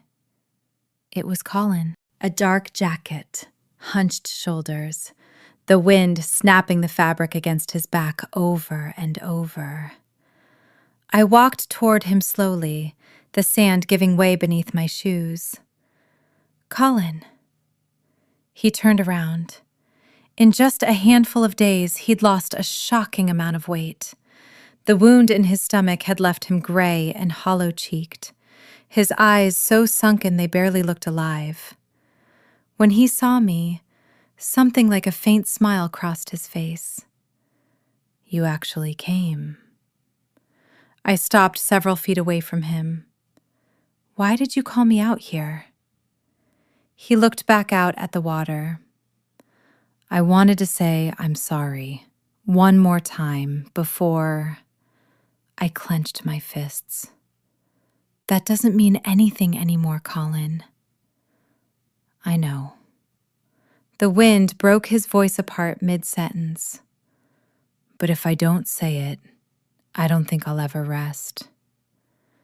My chest tightened painfully. I was starting to feel genuinely, deeply afraid. "What are you planning to do?" He lowered his head and gave a sad half-smile. "I'm tired, Mara." I took a step closer. "Don't do anything stupid." He looked at me for a long moment. "Mara, have you ever wondered what would have happened if you'd never found out?" I didn't answer. "Maybe I would have spent my whole life being a coward and never had to face it," he said. Tears slid slowly down his face. "I used to tell myself that as long as I never directly touched you myself, I was still basically a good person." My nose stung sharply. "But the truth is, I was worse than any of them. At least they never pretended to love you." I shook my head. "Don't say anything else." "No, let me finish." He got to his feet unsteadily. "The day Boyd put a gun to my head in that warehouse, I finally understood what real helplessness feels like. And I realized, all at once, that you'd been living inside that same feeling for months because of me." I started crying. "Colin." He gave the faintest smile. "If I could go back, I'd rather have stayed poor my whole life than ever set foot in that house." I looked at the man standing in front of me, my heart aching like it was being physically squeezed inside my chest. I didn't love him anymore, but I couldn't feel completely indifferent either toward the person who had once made up my entire youth. Just then, in the distance, I heard the wail of sirens growing louder. Colin went rigid. He looked at me one last time. "Don't forgive me." I stepped forward fast. "Come with them, Colin. It'll be okay." He shook his head. "It won't." He pulled a folded envelope from his jacket pocket and pressed it into my hand before I could react. "My whole savings account, and everything my dad ever put in my name. It's for the other women. Give it to them." Before I could say a word, he stepped backward toward the edge of the jetty. My heart felt like it had simply stopped. "Colin!" He looked at me, eyes red-rimmed. "For once in my life, I want to do one single thing right." The waves crashed hard against the rocks below. I lunged toward him, but in that same instant, he let go and fell backward. "Colin!" My scream tore apart in the wind under that gray, heavy sky. I scrambled to the edge of the jetty, my knees slamming into the cold, wet concrete. Below, There was nothing but churning white water crashing against black rock. No sign of him at all. It had happened too fast for me to even reach for him. Behind me, footsteps pounded closer. Reyes and several other officers rushed toward the jetty. Somebody was already radioing the coastal rescue team. I just sat there, frozen, staring down at the furious white water, my mind completely blank. An hour later, the rescue team pulled Colin's body from between the rocks a short distance down the shore. He hadn't made it. As they brought him up onto the sand, Diane arrived, having driven out the moment she heard. She took one long look at her son and collapsed onto the beach. In that moment, I understood something clearly for the first time. Some prices don't get paid in money or prison sentences. Sometimes they get paid in the people you love most. Colin's funeral was quieter than I expected it to be. All of the once bustling connections the Voss family used to have, contractors, city officials, old friends who'd toasted us at our wedding, had evaporated completely. No one came to pay respects the way they had that day 5 years earlier, when Colin and I stood in front of 200 guests and promised each other forever. The big house was filled instead with nothing but Diane's quiet weeping and the heavy, cloying scent of funeral lilies stacked in the front hall. I still went, not because I was still his wife in any way that mattered anymore, but because I wanted to say goodbye, properly, to that whole chapter of my life, one final time. When I walked in, Diane was sitting slumped beside her son's casket, looking utterly wrung out. In just a few short weeks, her hair had gone visibly grayer, strands of white threading through what used to be a rich chestnut brown. When she saw me, she started to cry. "Mara." I sat down beside her. Neither of us said anything else for a long time. Some moments don't have room in them for words of comfort. This was one of them. At the end of the service, Diane unexpectedly pressed a small wooden box into my hands. "This is from Colin. He wanted you to have it." I opened it. Inside sat his wedding ring, and beneath it, a folded letter in his handwriting. My hand trembled as I unfolded the paper. "Mara, if you're reading this, it means I never found the courage to keep living with what I'd done. I know I was a coward. My biggest regret in this life isn't that I did something wrong. It's that I knew it was wrong the entire time and still didn't have the strength to stop myself before it went as far as it did. I used to convince myself that as long as I never touched you directly myself, there was still some path back to being a decent person. I forgot that standing by and watching the person you love get hurt is its own kind of cruelty.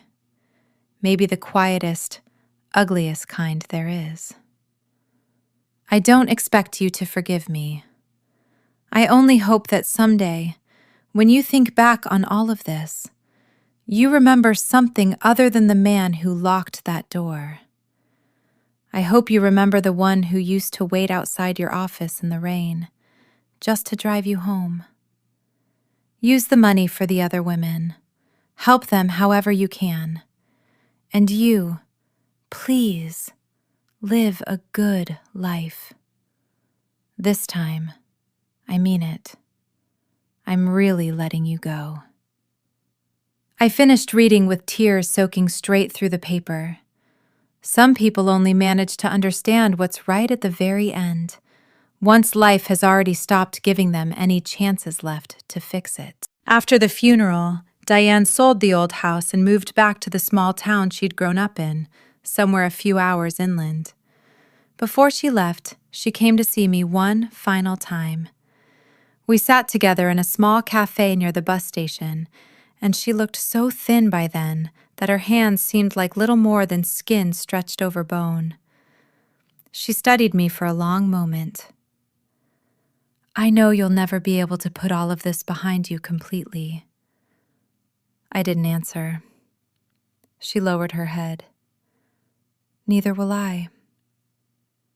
After a while, she pulled a cashier's check from her purse and slid it across the table toward me. This is what's left of my personal savings. Please, take it. I pushed it back gently. I don't need it, Diane. Her eyes filled again. I have nothing else left to give you, to try and make any of this right. I looked at the woman across from me and felt my own chest ache in a way that surprised me.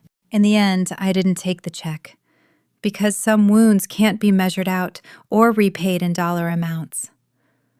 On the day she packed her car and drove away for good, I stood on the sidewalk and watched until the bus carrying her out of the city disappeared around the corner. I never saw her again after that. 6 months later, the Wider case finally wound down through the courts completely. Warren received a very long sentence, longer than most people following this story had expected.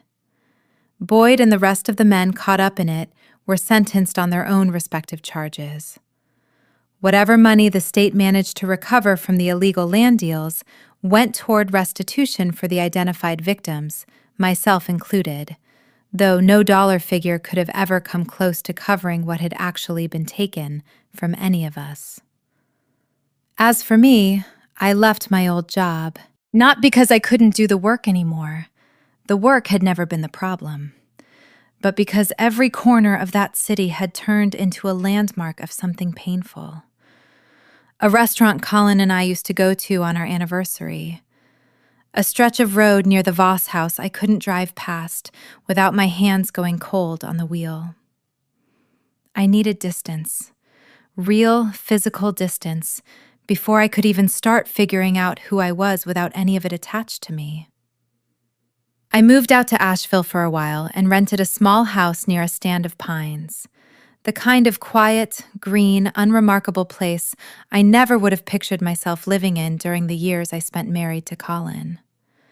My mornings went to the garden, tomatoes mostly, and a stubborn row of zinnias that refused to grow in a straight line no matter how carefully I planted them. My afternoons went to reading, actual books again, something I hadn't had the concentration for in almost a year. The sleepless nights got further apart, slowly, unevenly, the way healing actually happens instead of the way it happens in movies. One afternoon, while I was out watering the garden, it hit me, quietly, almost sideways, that it had been 3 days since I dreamed about that locked door. I stood there in the yard for a long moment, hose still running over my feet, and then I started to cry. Not out of pain this time, out of something closer to relief, because I understood, finally, that I was starting to climb my way back out of the dark. People still ask me, sometimes, if I hate Colin. The honest answer is that by the end, I didn't. What I felt instead was regret. Regret for a man who could have been a genuinely good husband, a genuinely good son, if he hadn't spent so many years bowing to his own worst instincts instead of standing up against them. The most frightening people in this world, I've come to believe, aren't the ones who are cruel from the very start. They're the ones who know exactly what's right and choose, again and again, to stand quietly by while something wrong grows bigger and stronger every single day, until it swallows everyone standing near it. I think about the other women sometimes, the ones whose faces I only ever saw on grainy footage recovered from a hard drive, the ones whose names showed up in case files alongside mine. I think about the woman who moved away and never came back to this city, the one who spent nearly a year in treatment before she could talk about what happened to her out loud. I think about how none of us knew each other while it was happening, how each of us sat at a different dinner table in a different house, believing we were alone in it. We weren't. None of us ever were. I haven't told you yet about the trial itself, and I think I owe it to you, because it changed something in me almost as much as everything that came before it.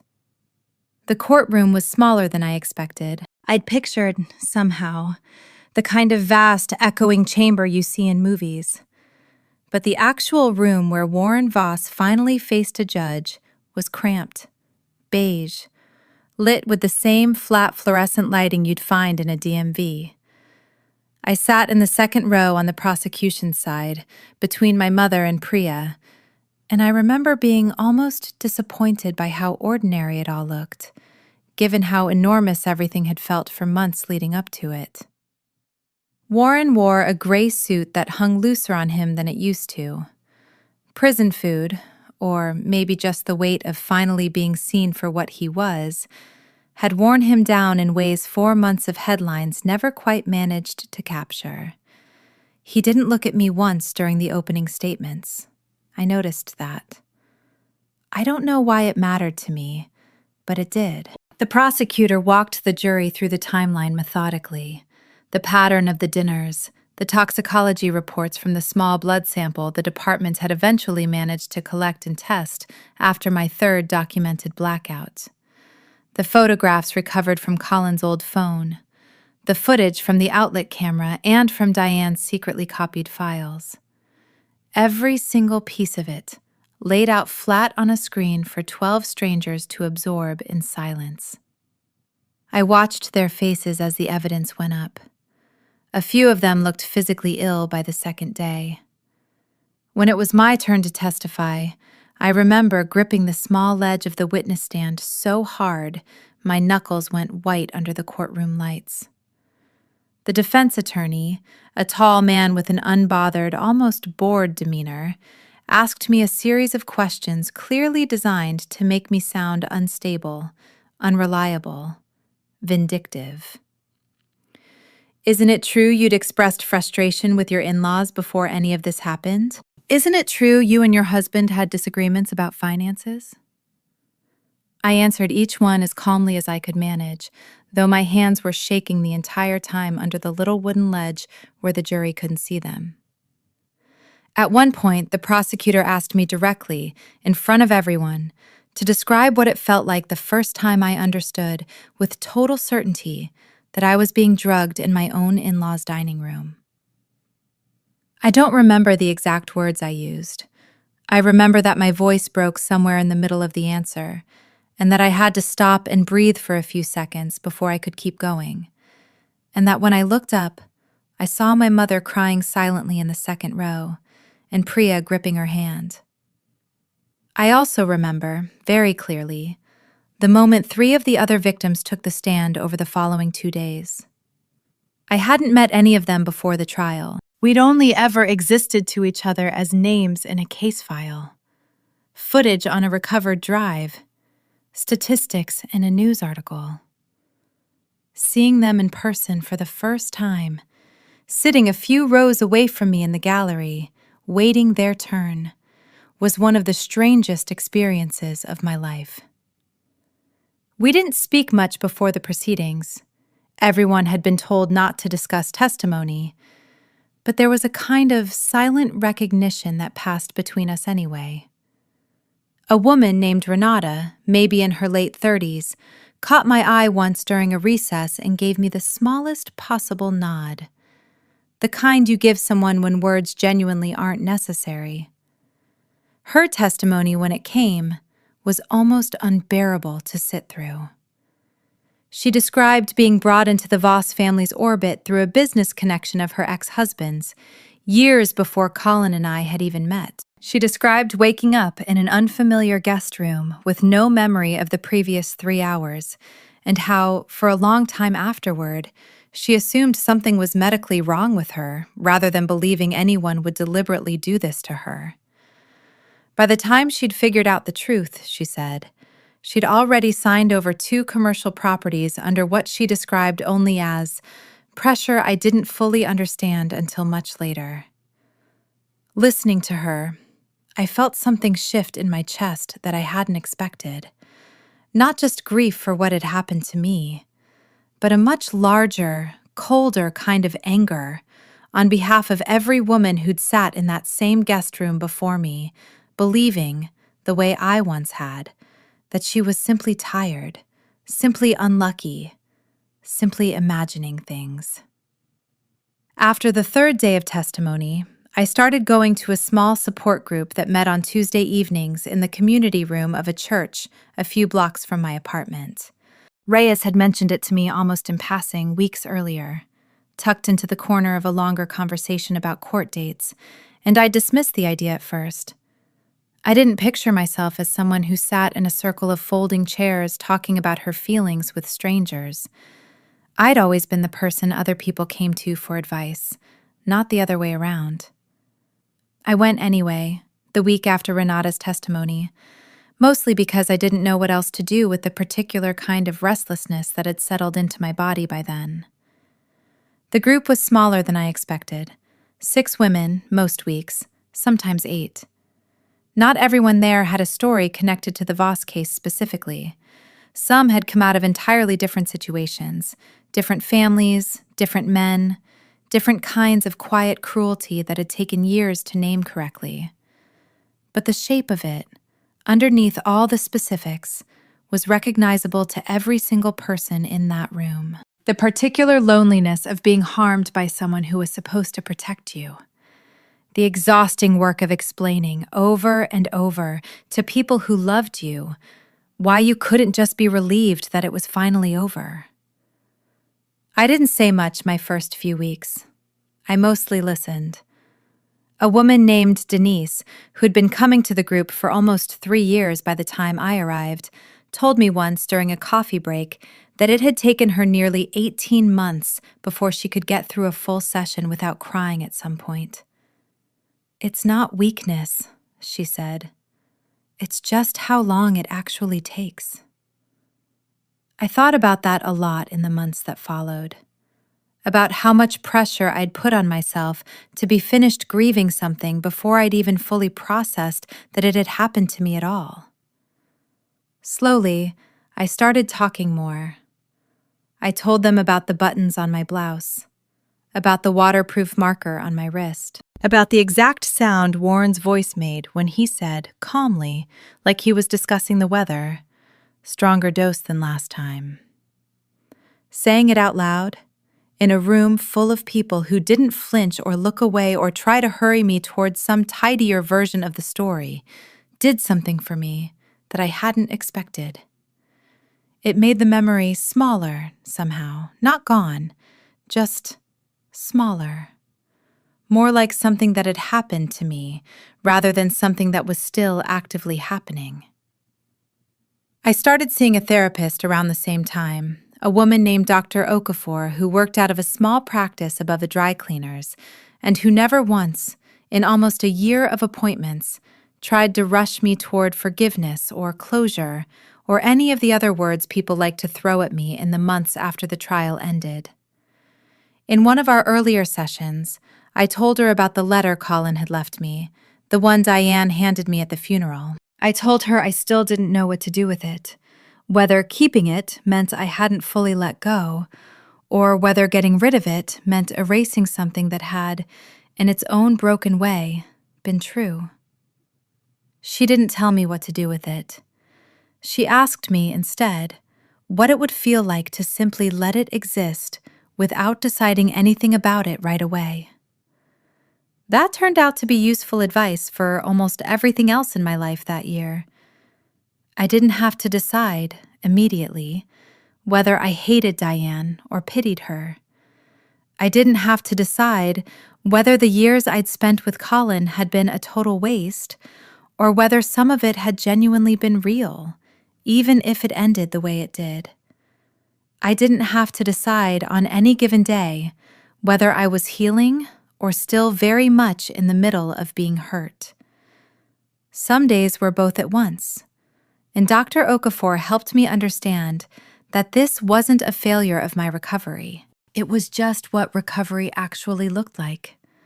underneath all the tidy language people use to talk about it from a safe distance, there were setbacks. A night, about 4 months after the trial, when a car alarm went off outside my apartment at 2 in the morning, and I woke up convinced, for several terrifying seconds, that I was still lying in that guest room at the Voss house, waiting for footsteps in the hallway. I called Priya at 2:15 in the morning, crying, and she stayed on the phone with me until the sun came up, not saying much, just staying present the way she'd learned to over the past year. There were also, slowly, good days. A morning I woke up and realized, with something like surprise, that the first thing I'd thought about wasn't any of it. A dinner with my parents where I laughed, actually laughed, at something my father said, and caught my mother watching me with an expression I hadn't seen on her face in almost a year. Something close to relief. It's been a little over 2 years now since that night at Tybee Beach. I still live in Asheville, though I've moved twice since that first small rental near the Pines. First to a slightly bigger place downtown, and then, about 8 months ago, into a house of my own. The first thing I've ever bought entirely by myself, with money I earned entirely on my own terms. I went back to auditing eventually, though for a different kind of firm, one that specializes in nonprofit compliance work rather than the high-pressure corporate accounts I used to chase in Savannah. The hours are saner. I sleep more than I used to. I still garden, badly, with the same crooked row of zinnias I can never quite get to grow in a straight line. I still see Dr. Okafor once a month now instead of every week, which she tells me is a good sign, though I notice I still hold my breath a little every time I say that out loud. Like admitting I'm doing better might jinx it somehow. I keep in touch with 2 of the women from that support group, Denise and a younger woman named Farah, who joined a few months after I did. We meet for coffee every couple of months, not to talk about any of it necessarily, just to exist in each other's company as people who understand, without needing it explained, why certain ordinary things, a locked door, the smell of bourbon, a man's ring catching the light a certain way, can still occasionally take the air out of a room for us in ways they'd never take it out of the room for anyone else. I never saw Diane again after that afternoon at the cafe near the bus station.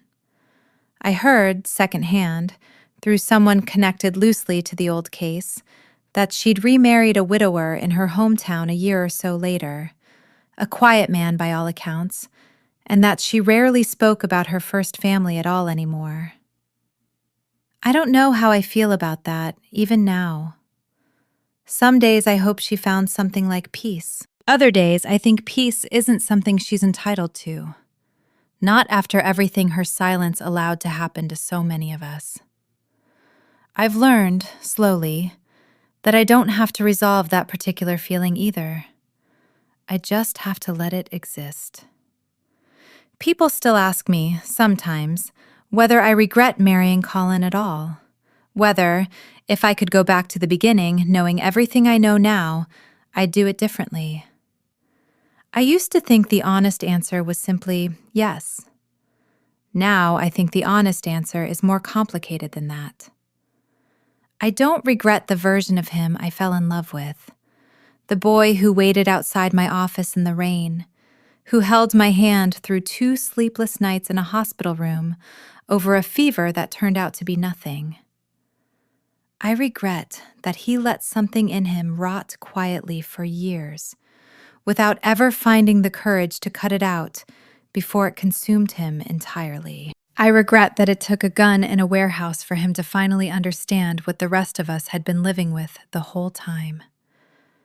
And I regret, more than almost anything else, that by the time he finally understood it, there was no longer any way left for him to make it right.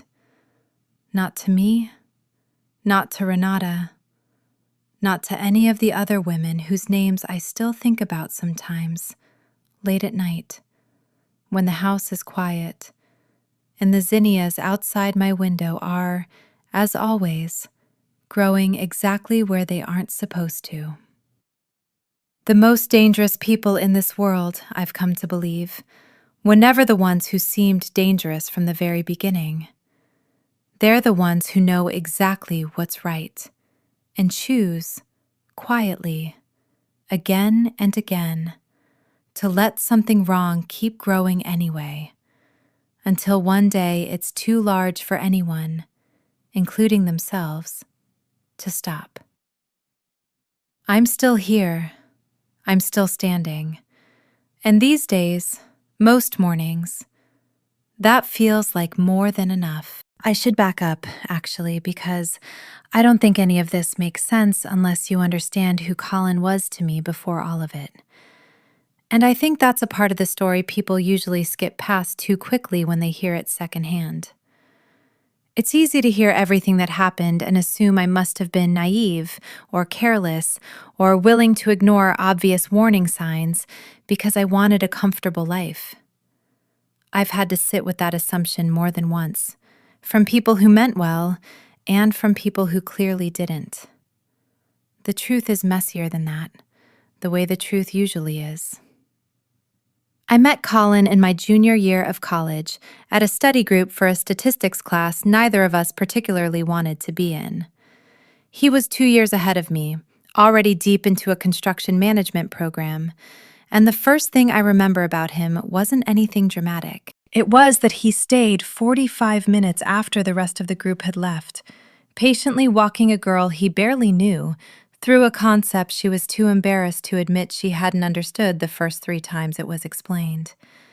He never made me feel stupid for asking questions. That mattered more to me than I think I realized at the time. We didn't start dating until almost a year later, after a string of coincidental run-ins at the campus coffee shop that both of us, looking back, probably engineered more deliberately than either of us wanted to admit. He was quiet in a way that some people mistook for standoffish, but underneath it he had this steady, unhurried kindness that I hadn't encountered much in the other guys I'd dated. He remembered small details. The name of my childhood dog, the fact that I took my coffee with cinnamon instead of sugar, the exact anniversary of my grandmother's death, which he marked every year afterward with a small, quiet gesture. Usually just a text checking in on how I was doing that day. When I got a bad flu during finals week of my senior year, bad enough that I ended up hospitalized overnight for dehydration, Colin missed his own final exam the next morning to stay with me. He never mentioned it again afterward, never used it as leverage in some later argument the way people sometimes do. It was just something he did, quietly, because it seemed like the right thing to do at the time. I tell you all of this, not to excuse anything that came later, but because I think it's important that you understand. The man who eventually stood by and watched his own father have me drugged in a guest bedroom was not a stranger who'd fooled me from day one. He was, for a long time, genuinely good to me. That's what made everything so much harder to untangle once I understood what he'd become. It would have almost been easier, I think, if he'd been cruel from the very beginning. Then, at least, the story would have made sense. We got engaged the spring after I finished my master's degree, on a bridge downtown that neither of us had any particular attachment to, except that it was where we happened to be walking the night he decided he couldn't wait any longer to ask. My parents adored him immediately, the way parents tend to adore the first serious partner their daughter brings home, who remembers to bring flowers and asks thoughtful questions at dinner. My father, who was not an easy man to win over, told me privately, a few weeks before the wedding, that Colin was the kind of man who shows up, which from him was about as high a compliment as existed. Looking back now, I can identify a handful of moments in that first year of marriage that, if I'm honest with myself, should have registered as stranger than they did at the time. The insistence on keeping our finances completely separate, framed at the time as a practical modern approach to marriage rather than anything more calculated. The way Warren's warmth toward me always had a faint measuring quality underneath it, like he was cataloging something rather than simply enjoying my company. The way Colin would occasionally go quiet for a day or two after a dinner at his parents' house, distracted in a way he never fully explained, that I chalked up to ordinary family tension rather than anything more specific. None of those things, on their own, would have told anyone what was actually happening. That's the part I've had to make peace with slowly, in therapy, over the better part of 2 years. I wasn't willfully blind. I was a reasonably intelligent, reasonably observant person living inside a situation deliberately engineered by people with far more practice at deception than I had at detecting it. Warren had spent decades learning exactly how much of himself to show and exactly how much to hide, and he was good at it, in the specific way that people who've never once been caught tend to be good at things. The media coverage, once the story broke wide, was its own separate ordeal, one I don't think I fully appreciated the weight of until it was already crushing me from several directions at once. A local news station ran the first piece within 48 hours of the raid, framed carefully around Warren's public role at the Department of Buildings, since a city official facing charges made for a cleaner headline than the actual substance of what had happened to me and the other women involved. Within a week, a couple of larger outlets had picked it up, and by the second week, my name, not just Colin's, not just Warren's, mine, had been printed in at least 3 articles I found simply by searching my own name late one night, unable to sleep, unable to stop myself from looking. I quit my job about 6 weeks after the raid, not because my employer pressured me to, though there was a certain unmistakable discomfort in the office once colleagues started recognizing my name from the news. Quiet conversations that stopped abruptly when I walked past a break room. A manager who suddenly found reasons to reschedule meetings I was supposed to be in. Mostly, I quit because I couldn't concentrate on a spreadsheet for longer than 10 minutes at a time without my mind circling back to some detail from the case. And eventually, I understood that trying to hold down that job while everything else was happening wasn't sustainable for either the job or for me. Reporters called my parents' landline for weeks.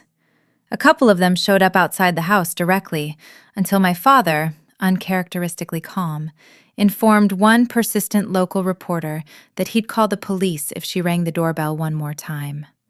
My mother stopped opening the front door entirely for a while, communicating with delivery drivers and neighbors alike through the small gap of a chained door, until the initial wave of attention finally moved on to some other story, the way these things always eventually do. The hardest part of that period, I think, wasn't the reporters themselves. It was realizing how much of my privacy had simply stopped belonging to me the moment this became a public case rather than a private nightmare. Strangers online had opinions about my marriage, about whether I'd really not known what was happening for 3 years, about whether I bore some responsibility for staying as long as I had. I learned, out of necessity, to stop reading comment sections entirely, a discipline that took me embarrassingly long to develop, given how much damage I let those strangers do to me in the meantime. My father's health took a visible hit during those months, something none of us talked about directly at the time, though we all noticed it. He lost close to 15 pounds between the raid and the sentencing hearing, most of it in the first 6 weeks, and he developed a habit of checking the locks on every door in the house at least twice before bed, sometimes 3 times. A ritual my mother eventually stopped commenting on because it seemed to genuinely ease something in him, even if it worried the rest of us to watch. We moved my parents to a different neighborhood about 4 months into the investigation, a quieter street on the far side of town, mostly at Detective Reyes's gentle but firm recommendation, once it became clear that at least one person connected to the case had been surveilling the old house. My father resisted the idea at first, some stubborn refusal to let anyone drive him out of a home he'd lived in for over 20 years. But eventually, even he admitted it was the right call, especially once my mother started sleeping better within the first week in the new place. I felt an enormous, specific guilt about all of it for a long time.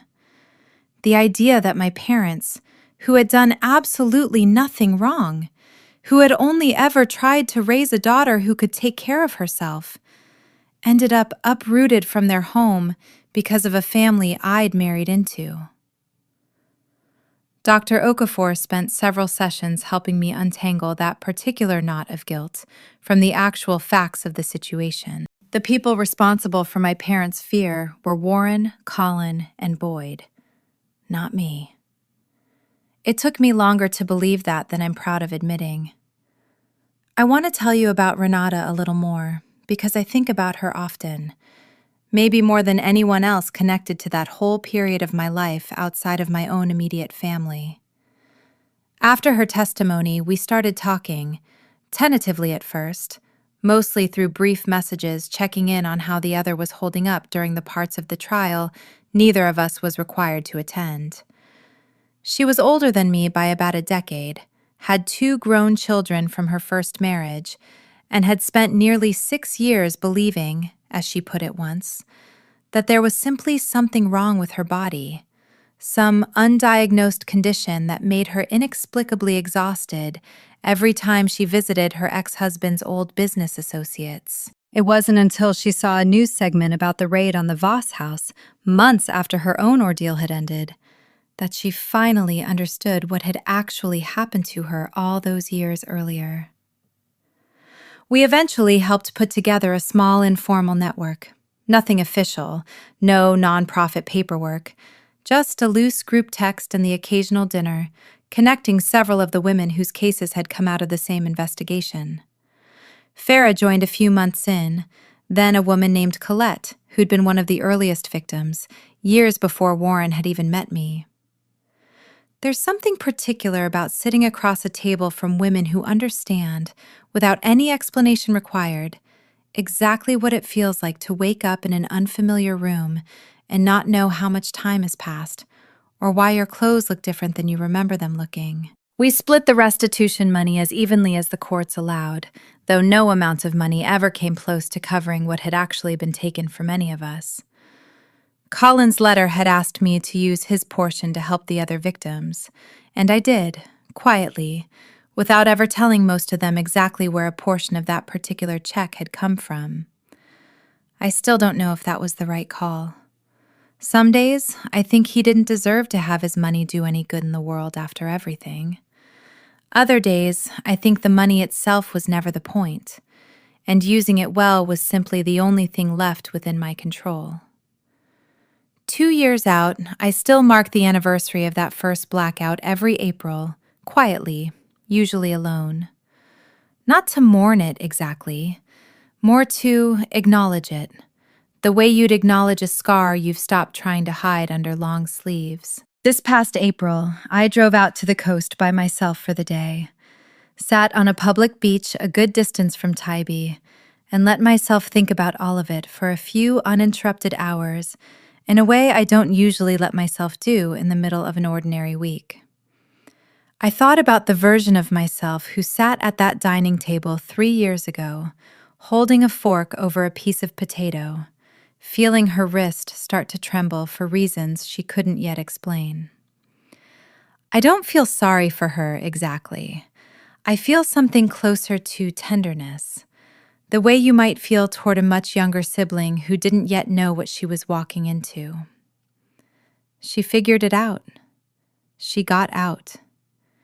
It took longer than anyone should have to endure, and it cost her more than anyone should have to pay. But she got out, and she kept going afterward, one ordinary day at a time, until the ordinary days started outnumbering the terrible ones. I don't know what happens next, in any larger sense. I'm not seeing anyone right now, and I'm in no particular hurry to change that. Some days I picture a future that looks entirely different from the one I used to imagine at 25. sitting across from Colin at our kitchen table, half joking about where we'd retire someday. Other days I don't picture the future at all, and I've learned that's all right too. Healing, it turns out, isn't a straight line towards some finished, tidy version of yourself. It's closer to tending a garden that never quite grows the way you planned it. A little crooked, a little stubborn. Alive, anyway.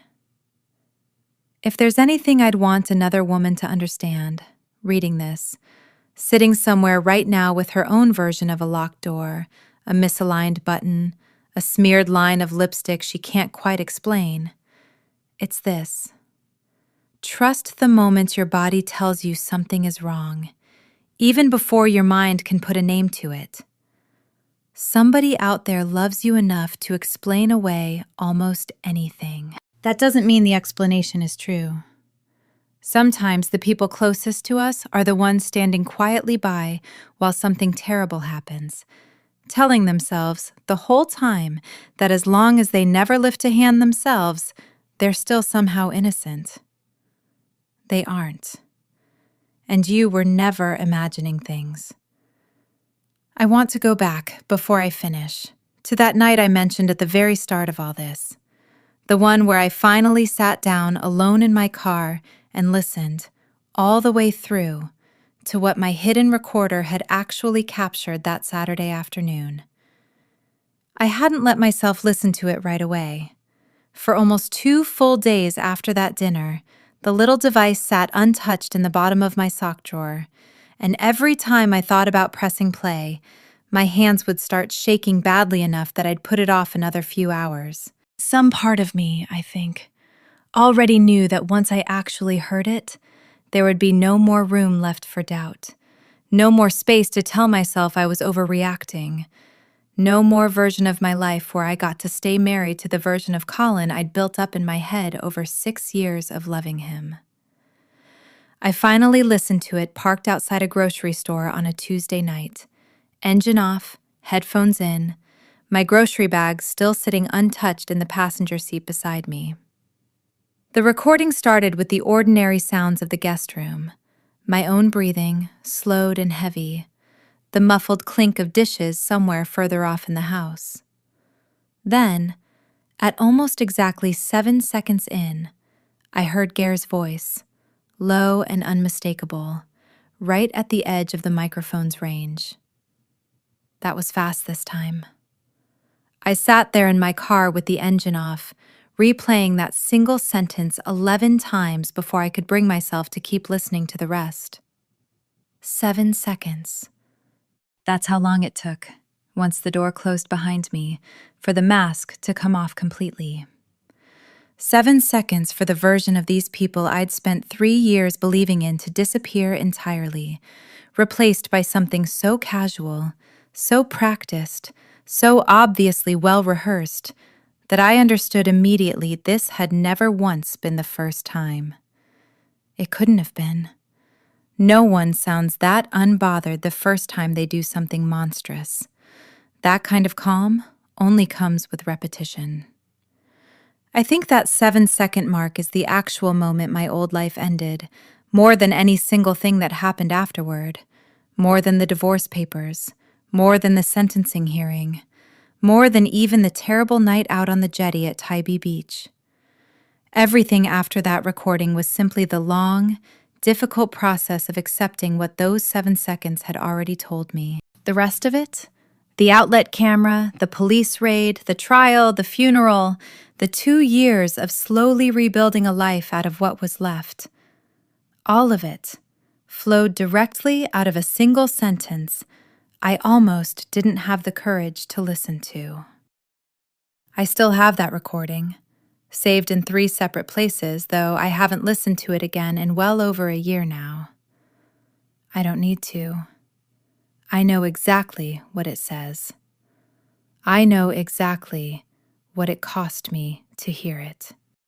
And I know, with a certainty I didn't have back when I was still telling myself I probably just had low blood pressure, that trusting that first flicker of wrongness, the trembling wrist, the misaligned button, the smeared lipstick I couldn't explain, was the single most important thing I ever did for myself.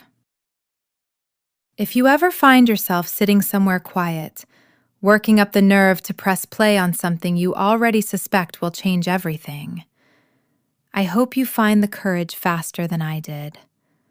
I hope it doesn't take you 4 months, or 4 dinners, or a marked wrist under a watch face before you finally let yourself believe what your own body has been trying to tell you the whole time. I believed mine, eventually. It saved my life, in more ways than the obvious one.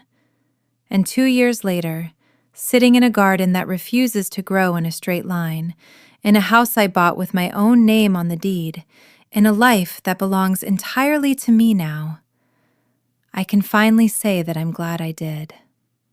Looking back across the full 3 years of my marriage now, with the kind of clarity that only comes after everything falls apart, I can trace a much longer trail of small, easily dismissed moments than the handful I've already told you about. I think it's worth walking through some of them here, not to torture myself with hindsight, but because I know there are other women out there right now living inside their own version of these small, dismissible moments, telling themselves the same things I told myself for far too long. There was the Christmas during our 2nd year of marriage when Warren gave me an unusually expensive bracelet, the kind of gift that felt slightly out of proportion to the rest of the family's more modest exchanges that year. When I thanked him, a little too effusively, he waved it off and said, "You're worth it, sweetheart," in a tone that struck me at the time as simply generous. I think about that bracelet sometimes now and wonder what it actually represented to him, whether it was affection or something closer to an appraisal, the kind of gesture a man makes towards something he considers, on some level, already his. There was the way Diane always seemed to schedule her own errands, her farmer's market runs and her yoga classes, around the exact windows of time when I was scheduled to be unconscious in the guest room. At the time, I read this as simple courtesy, giving me privacy to rest. Now I understand it as something closer to an alibi. A woman quietly arranging her own absence so she wouldn't have to witness, even peripherally, whatever was happening down the hall. There was a night, maybe 8 months before everything came apart, when I woke from one of the blackouts to find Colin sitting on the edge of the guest bed, not looking at his phone this time, just watching me with an expression I couldn't place at the time and can now only describe as guilt trying to disguise itself as tenderness. When I asked him what was wrong, he said he'd just been thinking about how lucky he was to have me. I remember feeling warmed by that, genuinely moved by it, the way you're moved by a small, unprompted kindness from someone you love. I understand now that he probably meant something entirely different by it, some private, twisted arithmetic where loving me and allowing what was happening to me could apparently coexist in the same sentence, the same evening, the same man. There was the summer I brought up casually, the idea of trying for a baby sometime in the next year or two, and watched Colin's face go strange and closed off in a way that didn't match his usual warmth on the subject. He deflected, said we should wait until things settled down at his father's firm, and I let it go, assuming it was ordinary financial caution. I understand now, with a kind of retroactive horror I don't think I'll ever fully shake, that some part of him must have known, even then, that bringing a child into that family, into that house, into whatever pattern he was quietly participating in, was something he couldn't quite bring himself to do. It's one of the very few things about him, looking back, that I can almost read as a flicker of conscience. I don't share all of this to suggest I should have caught on sooner, though I know some people reading this will draw that conclusion anyway, the same way certain corners of the internet drew it during the trial. I share it because I think the truth about coercive, hidden abuse is that it rarely announces itself all at once. It arrives in small, deniable pieces, spaced out across months and years, each one easy enough to explain away on its own. It's only afterward, once you have the whole shape of it laid out in front of you, that the pattern becomes impossible to miss. The wider investigation into Warren's business dealings ended up reaching much further than any of us, myself included, initially expected. Once Boyd started talking in earnest, hoping to shave time off his own eventual sentence, the case widened out from the handful of coerced land transfers connected directly to my situation into a sprawling, years-long pattern of permit fraud, inflated inspection reports, and quiet payoffs running through at least 2 other departments in city government. 3 inspectors were eventually indicted separately. A zoning official who'd approved several of the disputed East Side parcels resigned abruptly less than a week after Boyd's initial statement, and was later charged as well, though I lost track of the specifics of that particular case once my own involvement in the proceedings wound down. The construction firm Colin had worked for shut down entirely within the year, unable to survive the reputational damage once its name appeared again and again in every article covering the scandal. Several of his former coworkers, people I'd once shared holiday dinners with at company parties, reached out to me in the months afterward, some out of genuine concern, some, I suspected, mostly interested in what I might know about the deeper scope of the case. I stopped answering most of those messages after the first few months. I understood by then that I owed the wider public curiosity around this story absolutely nothing, no matter how politely it was dressed up. The city itself changed some of its permitting procedures in the aftermath, according to a follow-up article I read almost a year later, adding an additional layer of review for any project connected to a Department of Buildings official's direct family or business associates. I felt strange reading that particular update, a kind of hollow satisfaction that something concrete had come out of all of it, mixed with the persistent, unresolvable knowledge that no amount of new paperwork or updated procedure would ever undo what had already happened to me, to Renata, to Colette, to Farah, to however many other women never came forward publicly at all. That's a thought that still sits with me some nights. The women we never heard from. The ones who either never realized what had actually happened to them, the way Renata hadn't for 6 long years, or who understood it perfectly well and simply couldn't bring themselves to relive it in a courtroom, in front of strangers, for the sake of a conviction that would never fully restore what they'd lost. I think about them sometimes while I'm out in the garden, and I don't have anything useful to do with that thought except let it exist, the way Dr. Okafor taught me to let so many other unresolved things simply exist without forcing them into some neater shape. I'm not entirely sure why I decided to finally sit down and write all of this out in full, 2 years after most of it happened, rather than simply letting it stay folded up somewhere in the back of my life, the way so many people seem to expect I eventually would.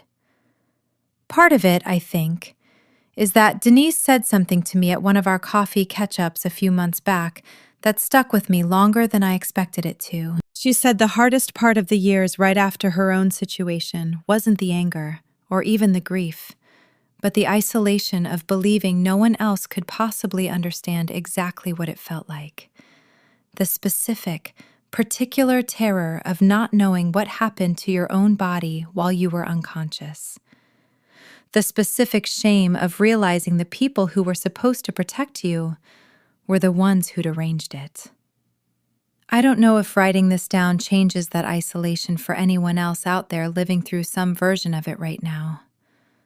I hope it does, even a little.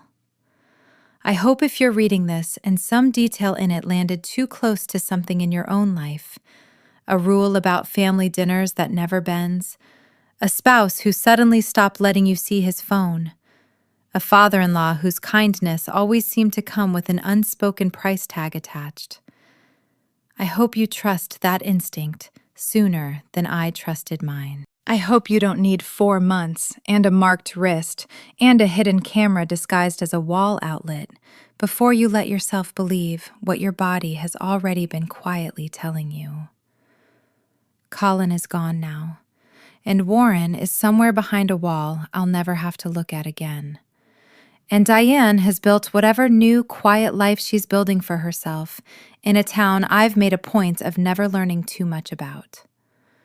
Boyd is serving out a sentence long enough that I don't think about him often anymore, though I know that will change again whenever his name comes up for parole, years from now. And I'll have to decide all over again what I want to say, if anything, to whatever board is deciding his fate at that point. As for me, I'm still here, still standing, still tending a garden that never grows quite the way I planned it.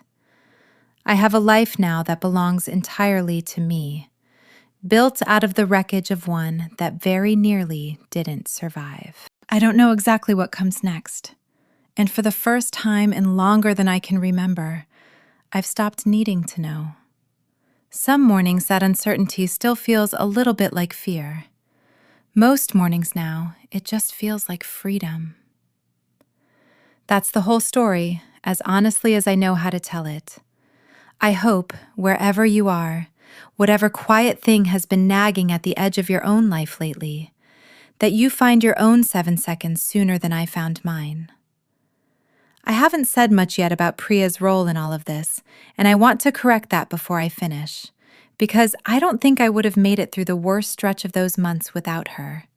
And it feels dishonest to close this out without giving that its proper weight. Priya and I met in college too, a year before I met Colin, in a dorm hallway argument over a shared microwave that somehow turned into a 4-hour conversation and eventually into the kind of friendship that survives distance, marriage, and, apparently, criminal investigations involving your husband's entire family.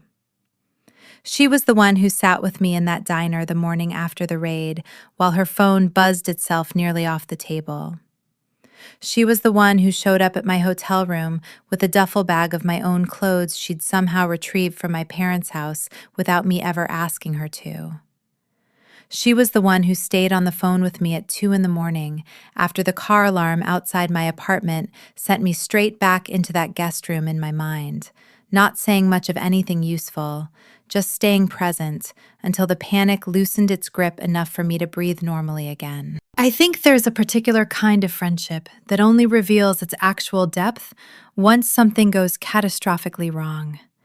And I'm grateful, in a strange, backward way, that whatever happened to me revealed exactly how deep mine with Priya actually went.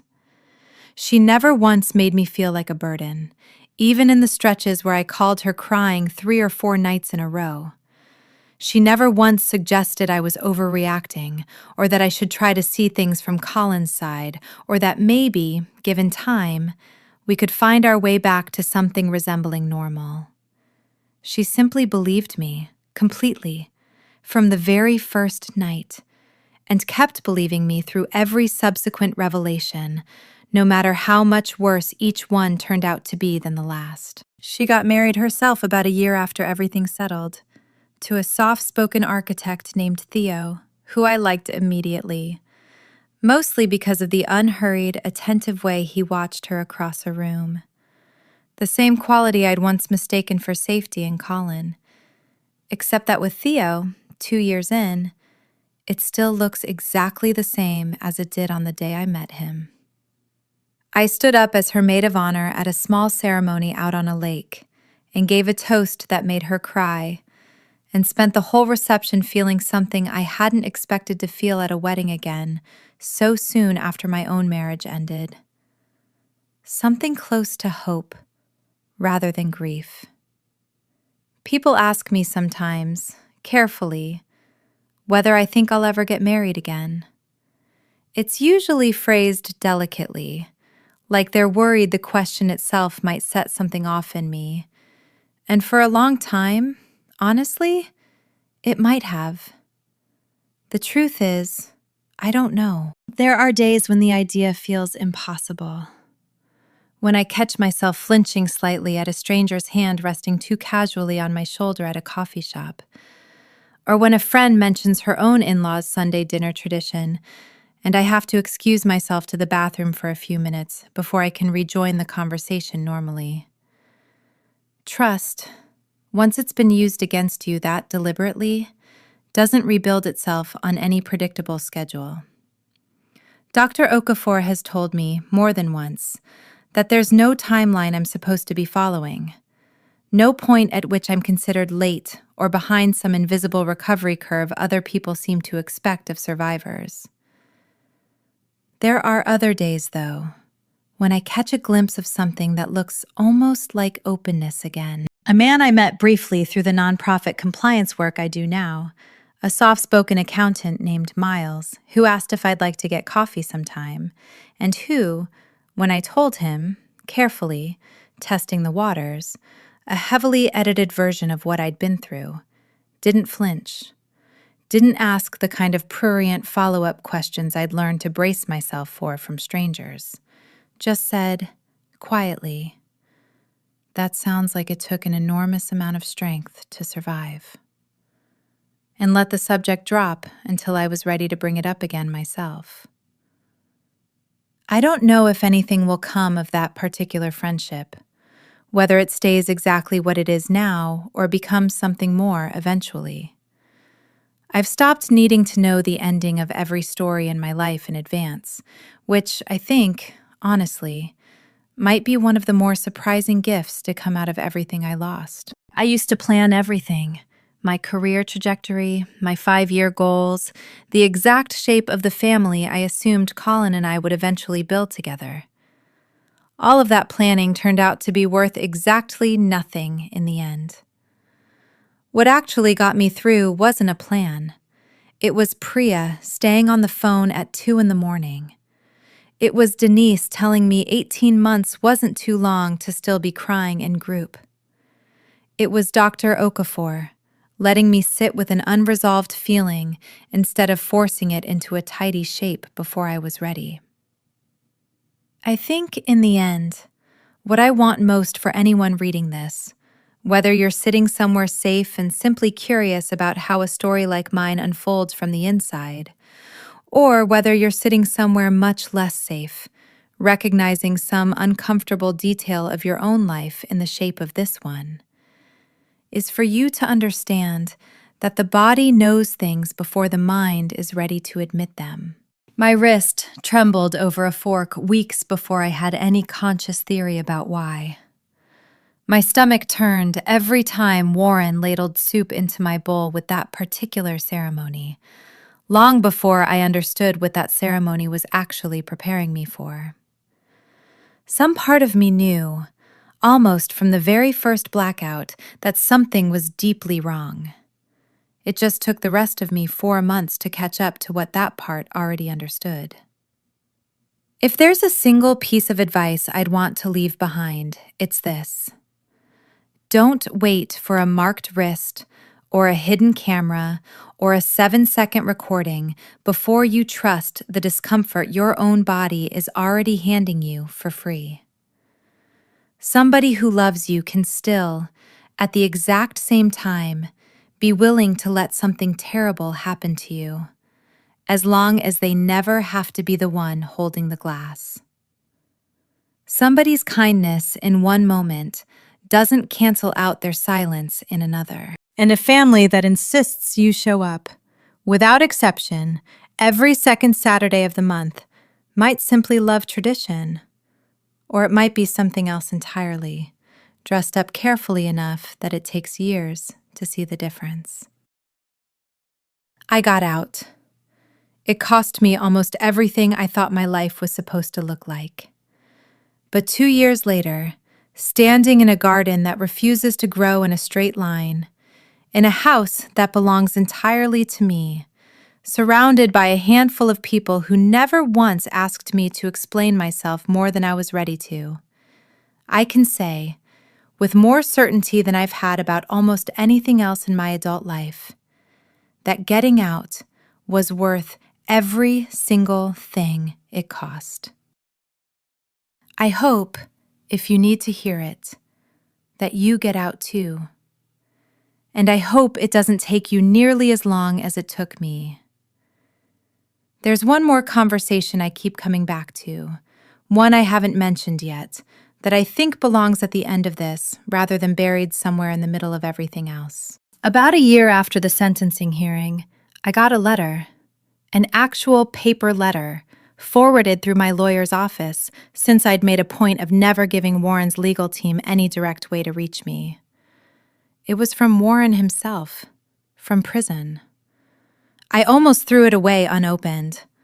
I sat with it on my kitchen counter for nearly 2 weeks before I finally slid it open one Sunday afternoon, mostly out of a stubborn refusal to let a folded piece of paper have that much power over me indefinitely.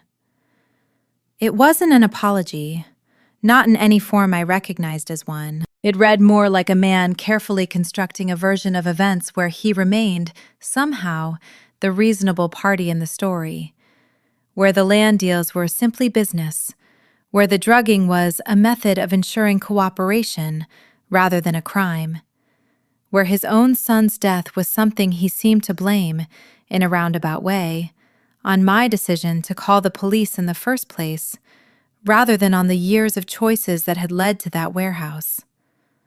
He wrote that he hoped someday I would understand that everything he'd done had ultimately been in service of protecting his family's future, mine included, since I had, after all, been part of that family too, for a while. I read it twice, and then I did something that surprised even me. I didn't cry. I didn't feel the flare of rage I expected to feel. I felt something closer to a kind of clinical recognition. The same feeling I used to get at work when a set of books simply didn't add up, no matter how many times you ran the numbers. And you finally had to accept that the problem wasn't a mistake in the calculation. The problem was that someone had built the whole ledger on a lie from the very beginning. I wrote back exactly one sentence, the only response I ever sent him, and the last communication I've had with anyone in that family since. I told him that a man who needs an entire prison sentence to still believe he was the reasonable one in the story was never going to understand anything I said to him anyway, and that I no longer intended to spend any part of my life trying to make him understand it. I haven't heard from him since, and I don't expect to. I think, in a strange way, that letter did something useful for me despite itself. It closed a door I hadn't fully realized was still slightly open. Some small, persistent part of me that had been waiting, without quite admitting it, for some acknowledgement from him that might make the whole ordeal feel resolved in a way the courtroom verdict alone never quite managed to. Reading his letter, I understood, finally and completely, that resolution was never going to come from him. It was only ever going to come from me, built slowly, out of a garden, a house with my name on the deed, a small circle of people who believed me without needing to be convinced, and a version of myself I like considerably better than the one who used to sit at that dining table, smiling politely, thanking Warren for another bowl of soup. That's the last thing I have to tell you. Everything else, I think, I've already said. The buttons, the lipstick, the 7 seconds. The 2 years afterward, slower and harder and, ultimately, more worth living than I would have believed possible on the night I first opened that recording in my car. If any part of this reached you the way I hoped it might, I'm glad. And if you're still sitting somewhere with your own version of an unexplained button, an unexplained 3 hours, an unexplained instinct you've been talking yourself out of for longer than you'd like to admit, I hope, more than almost anything else, that you finally let yourself listen. I want to close with something smaller than everything I've already told you, because I think the small things are ultimately what carried me through this more than any single dramatic turning point, more than the raid, more than the trial, more than even that jetty at Tybee Beach. It's an ordinary Tuesday evening, close to 2.5 years out from that first blackout now, and I'm sitting on the back steps of the house I bought with my own name on the deed, watching the light go orange and then gray over a row of pine trees that don't belong to anyone in particular, just to the town. Denise texted earlier to confirm coffee for Thursday. Priya sent a photo of Theo attempting, badly, to assemble a crib, which means there's news I haven't been told yet but will be soon, and which made me laugh out loud alone in my kitchen in a way that surprised me with how easy it felt. My mother called this afternoon just to talk about nothing in particular, a recipe she wanted to try, a neighbor's new dog, the ordinary static of a life that has, slowly, become ordinary again for her too, not just for me. I think about the version of myself who used to sit at that dinner table in the Voss house, exhausted from 2 straight weeks of audit deadlines, smiling politely while her father-in-law ladled soup into her bowl with that particular ceremony she hadn't yet learned to fear. I think about how much she didn't know yet, how much was still ahead of her, how impossible it would have seemed to that version of me that I'd end up, eventually, sitting on the back steps of a house entirely my own, laughing at a photograph of a crib, feeling something close to peace. I don't say any of this to suggest the ending makes the beginning worth it, because I don't think that's true. And I don't think anyone who has survived something like this owes the story a tidy moral about growth or silver linings. What happened to me was not a lesson I needed to learn. It was a crime, committed deliberately, by people who understood exactly what they were doing and chose to keep doing it anyway, for reasons that had far more to do with money and control than anything resembling love. I don't owe Warren or Colin or even Diane any gratitude for who I became afterward. Whatever strength I found in spite of them, not because of them. But I do think it's worth saying, clearly, at the end of all this, the life on the other side of it is real. It's not a fantasy people tell you about to make you feel better in the immediate aftermath. I am living it right now, on these back steps, in this ordinary gray evening light, with people around me who know the whole story and love me anyway, who never once asked me to be finished grieving on any particular schedule, who understood, the way only certain people can, that survival isn't a single dramatic moment on a jetty in a storm. It's 1,000 small, unremarkable Tuesday evenings afterward, each one a little easier than the one before it, until one day you look up and realize you've built an entire life out of them without quite noticing it happening. That's where I am now. Not fixed, exactly. I don't think that word applies to something like this, not in any permanent sense, but steady, rebuilt, standing in a garden of my own, on solid ground, in a life that finally, entirely, belongs to me. If you take one thing from everything I've told you, let it be this. Trust the tremor in your own wrist before anyone else has the chance to explain it away for you. I promise you, whatever it's trying to tell you, it already knows more than you're currently letting yourself believe. People sometimes ask why I still use my married name for a few professional accounts, or why I kept the small wooden box Diane handed me at the funeral instead of throwing it out with everything else from that period of my life. I don't have a clean answer for either. I think, in the end, I've stopped believing that healing requires erasing every trace of what happened, the way people sometimes expect it to. I didn't burn the letter.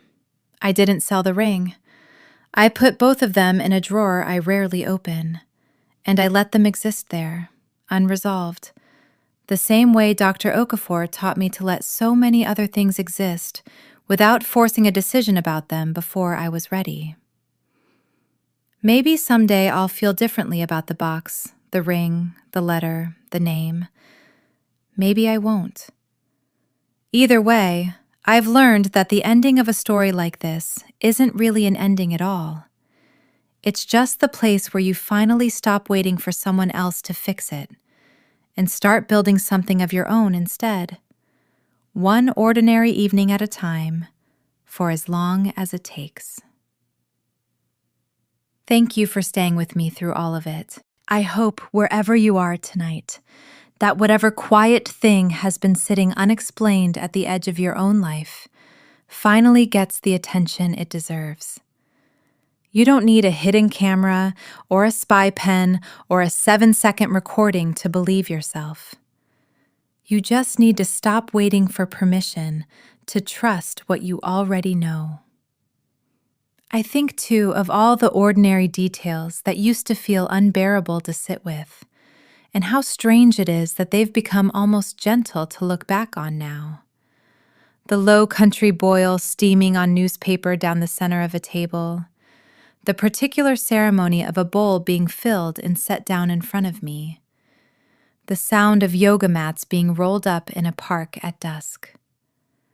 None of it was ever really about the food or the garden or the second Saturday of the month. It was about a family that had learned, over many years, exactly how to dress up something rotten in the language of tradition, until the tradition itself became the disguise. I don't flinch anymore at low country boils or she crab soup or bourbon poured a little too generously by a stranger's father. I've had to relearn, slowly and on my own terms, that ordinary things are allowed to just be ordinary again. That relearning, more than any verdict or headline or settlement check, is what I'd call the real ending of this story. Not dramatic, not cinematic, just quiet and mine, and finally, entirely safe. Whatever your version of the low country boil turns out to be, I hope you get your own quiet ending too, someday soon.